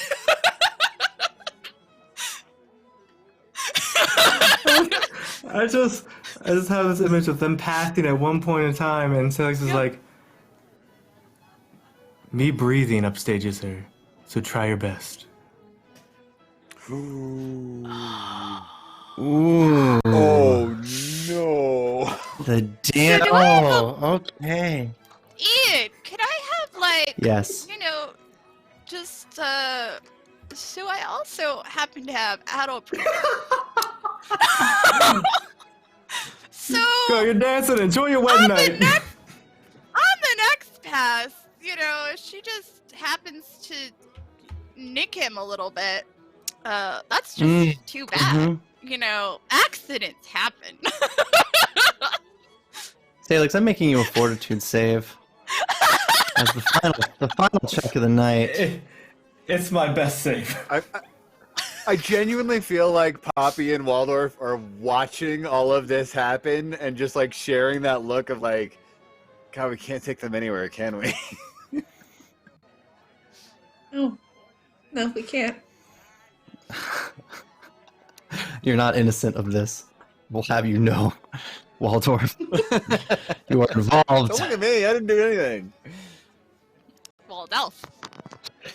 We'll pan this peace, the unforgotten. You've conjured this this good night to celebrate the ties that the Vesperin has been building. More to learn about that later. You can tell she's done a lot of work while you were gone. She took no days off, and it shows. These people understand her in a way. There are so many elves from all over Galarian attending. But beyond Entridal and his lovers, his lover, they weep. And just over the road, across, you can see what looked to be a pyre. It's about a stone basin, clad in the Chelish red. Gracias. Vargeta stands looking at, I guess all that's really left is a bit of soot, where he once burned his own lover. Nobody noticed because nobody checked the calendar. It was 7 years ago today, on the 15th of Lamachan. The Vesperin chose an oath day to sign this pact of marriage, and it coincidentally did fall on the very day. But he's not standing alone in the rain this time. He's standing beside his own Ravenswood, Ronan, and they sort of just look towards that hall tavern, watching the dance, standing in complete silence, listening to the strings. But that's where we're going to end off tonight, guys. I'll leave you on that one. We can let that one cook a bit.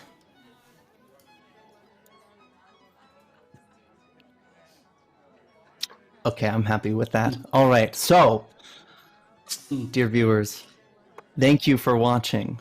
This has been episode 56, Homecoming, as our party returns from the Maelstrom and prepares for Book 5 of the Age of Ashes adventure path. We've been loving it so far.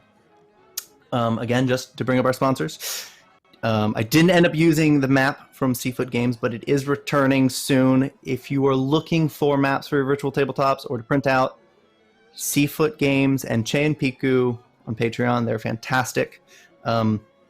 We've been using Fantasy Grounds. I don't know if you can see me like moving around, tweaking everything. If you're looking for a virtual tabletop, Fantasy Grounds Unity, it's fantastic, especially for Pathfinder. And then the only sheet is an Excel-based character management tool.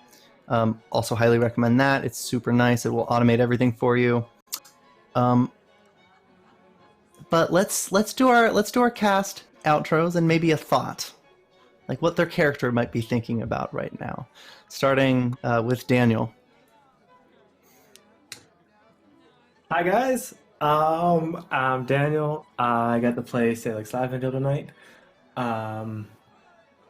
It was great. I really do love playing Insane Sailix. I hope you guys enjoy that as well. It's my favorite. And the thought he's having right now is just one of elation. He's happy that Rune is back. So pretty much he wanted to get back with everybody that they set out with. Not originally, but from the island, and now they're back. Quick things that I want to tell you about is next Friday I will be on a game for Weave the Tale called Defiant with Ian as the GM on that one as well. So definitely come check us out on that. It is kicking off at 8 o'clock Eastern Standard Time. So come check us out. And if you did enjoy what you saw here tonight, check us out on YouTube in 1 week's time, and we will have this episode uploaded there for your viewing entertainment. And then coming in about halfway for the Waldorff plot twist, we've got James. So glad that I got to make it in. Work has been fun, but I would rather be here for sure. Thank you so much for letting me play tonight. My name is James. As always, I love playing Waldorff, the dwarven, now elven cleric. Which is, actually a lot of fun. I kind of like this arc, and I can't wait to see how long this lasts. Yeah.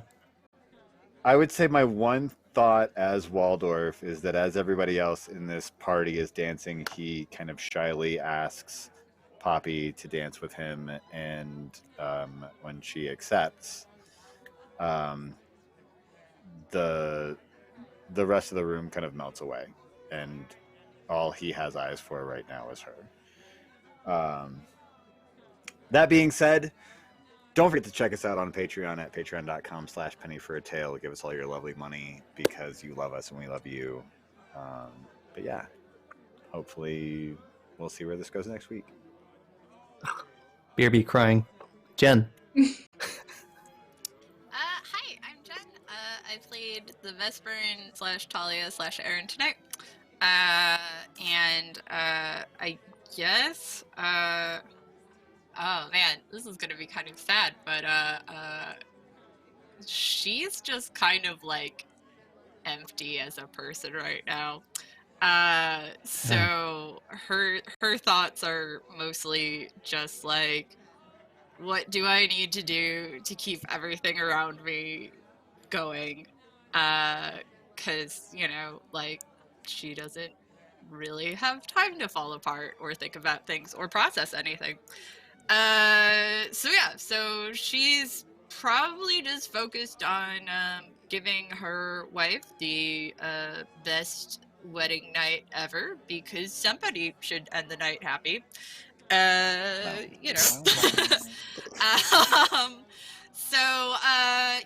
You can find me on the internet as Savage Sparrow. I run savagesparrow.com. It's an awesome website for nerdy apparel and accessories. Also, you should check out Necrobiotic. It is the RPG that the Penny for a Tale crew is putting out. It's really amazing. Mitch has been running games everywhere, all up and down. So definitely check those out. Also, if you follow the Mora game on Weave, I am doing some of the artwork for that book. The Kickstarter is launching May 1st, and we are doing a Twitch interview with all the Mora writers and myself on Saturday. So I'll probably plug that in the Penny channel when that gets closer. And Sam. I'm so excited. Hello, guys. I'm Sam. I played Poppy tonight, the champion at Aristil, Rune's little sister. And basically, first off, Sam was wondering how this party was going to get ruined somehow with some dastardly plot twist. But instead, she's just dancing the night away with dwarf. Elf dwarf. Waldorff. Yeah, Waldorff. Waldorff. Waldorff. Waldorff. Yeah. And can't think of much else right now. So she's very happy tonight. Other than that, you can find our schedule that is updated on our Twitch. Tuesdays and Thursdays we stream with Fableforge, D&D 5e. Other than that, on Friday, we have Friday Night Frights with Call of Cthulhu, ran by Staffan, who has been amazing in the chat and just such a fun GM to watch him go through that as his players slowly lose sanity. It's been great. And again, just echoing what Daniel said, Friday we'll launch Defiant with Ian and Daniel over there, as well as some amazing cast members. And it is going to be amazing. And again, check out Weave the Tales schedule that has also been updated on Twitter. You'll catch The Great American Witch on Monday. Other than that, tonight was a whole lot of fun, so I'm excited for next week. Oh man. All right. And then really the wizard of the hour. Rune. Hello. Oh, Rune. I am Mr. Smith, player of Rune Ravenswood, the poor wizard who wants to be a good person, but apparently just fucks everything up. Really hope you enjoyed the show tonight. The Rune Thought. No. Rune is very concerned for his friend Sailix, and hopes he can find a way to help him. Yeah. And then, aside from that, if he sees his brother standing off in the distance, that will be something to probably take on next session. Yeah. Yeah, that's a great point. Yeah, definitely. So yeah, if you enjoyed this episode, which I have to say, mad props to Sam for the little vid that everyone saw earlier. Yes. Did a fantastic job with that. It was amazing. If you enjoyed this show, feel free to hit that bell icon, I think is what it is. Yeah, it's a bell, right? Maybe a heart icon. Give us a follow. And if you are so inclined, feel free to subscribe. Support us all the time because we're cool like that. Other than that, I think that's my spiel. Yeah. Oh, Ian. All right. Yes. Thank you for being a fantastic GM. Aw, I thought you were gonna point a middle Amen finger to at me. I totally expected a Nope. Hey Ian, fuck you. All right, well, I've been Ian, the person who's done a lot of really bad things and made it the wizard's fault. So, if you want to see the wizard at fault for more things, somehow. Just tune in next time. We'll pick up where we left off, and we'll keep the intrigue flowing. I don't know if you've noticed or if you've been watching a couple of streams, but every week we kind of indulge in a different theme, and it's got a little bit of a different feel every time. And book 5 is going to be quite a vibe. So definitely stick around, keep watching, and I will see you next week. Good night. Rune directs the Magi to take their place at the focal points across the ship. Rune himself takes the spot at the nexus point to focus the magic. The spell begins as it had before, the space in front of the Raven's Wing bending and warping. The Maelstrom, however, was not kind to such order in its chaos. Razor shears of pure power ripped across the two sides of the ship, cutting down the Magi and knocking everyone else to the ground. Rune looks across the ship and his allies, seeing the Magi completely decimated and the chaos of the Maelstrom encroaching behind them. He looks to his brother-at-arms and smiles. My brother, no matter what happens, find your way home. With that, Rune grabs his staff and fights against the chaotic winds of the Maelstrom, slamming it into the nexus point. With a primal yell, a wave of pure magic pulses from the wizard, buffeting against the Maelstrom's might. Arcs of energy, tentacles of dark magic, vines of the wild places, and pure divine might course across the intricate ley lines carved into the ship, connecting each of the focal points where the Magi once stood. At its center, Rune Ravenswood, through sheer will, pushes against the Maelstrom, taking its chaos, bringing order to its madness to enact his spell. The roar of the Maelstrom rips across the ship, cracking its surface. Still, Rune continues. The mutable reality of this realm warps and ripples as the sphere begins to form. The veil between the planes rips and tears. Again, the Maelstrom fights back. In a rage, the chaos of the plane slams into Rune's staff, shattering it, splintering the ship even more and laying everyone out. Rune is pushed away and slides along the deck. His face grows stern and menacing. Rune stands against the Maelstrom's fury, pushing against the torrent to return to the nexus point.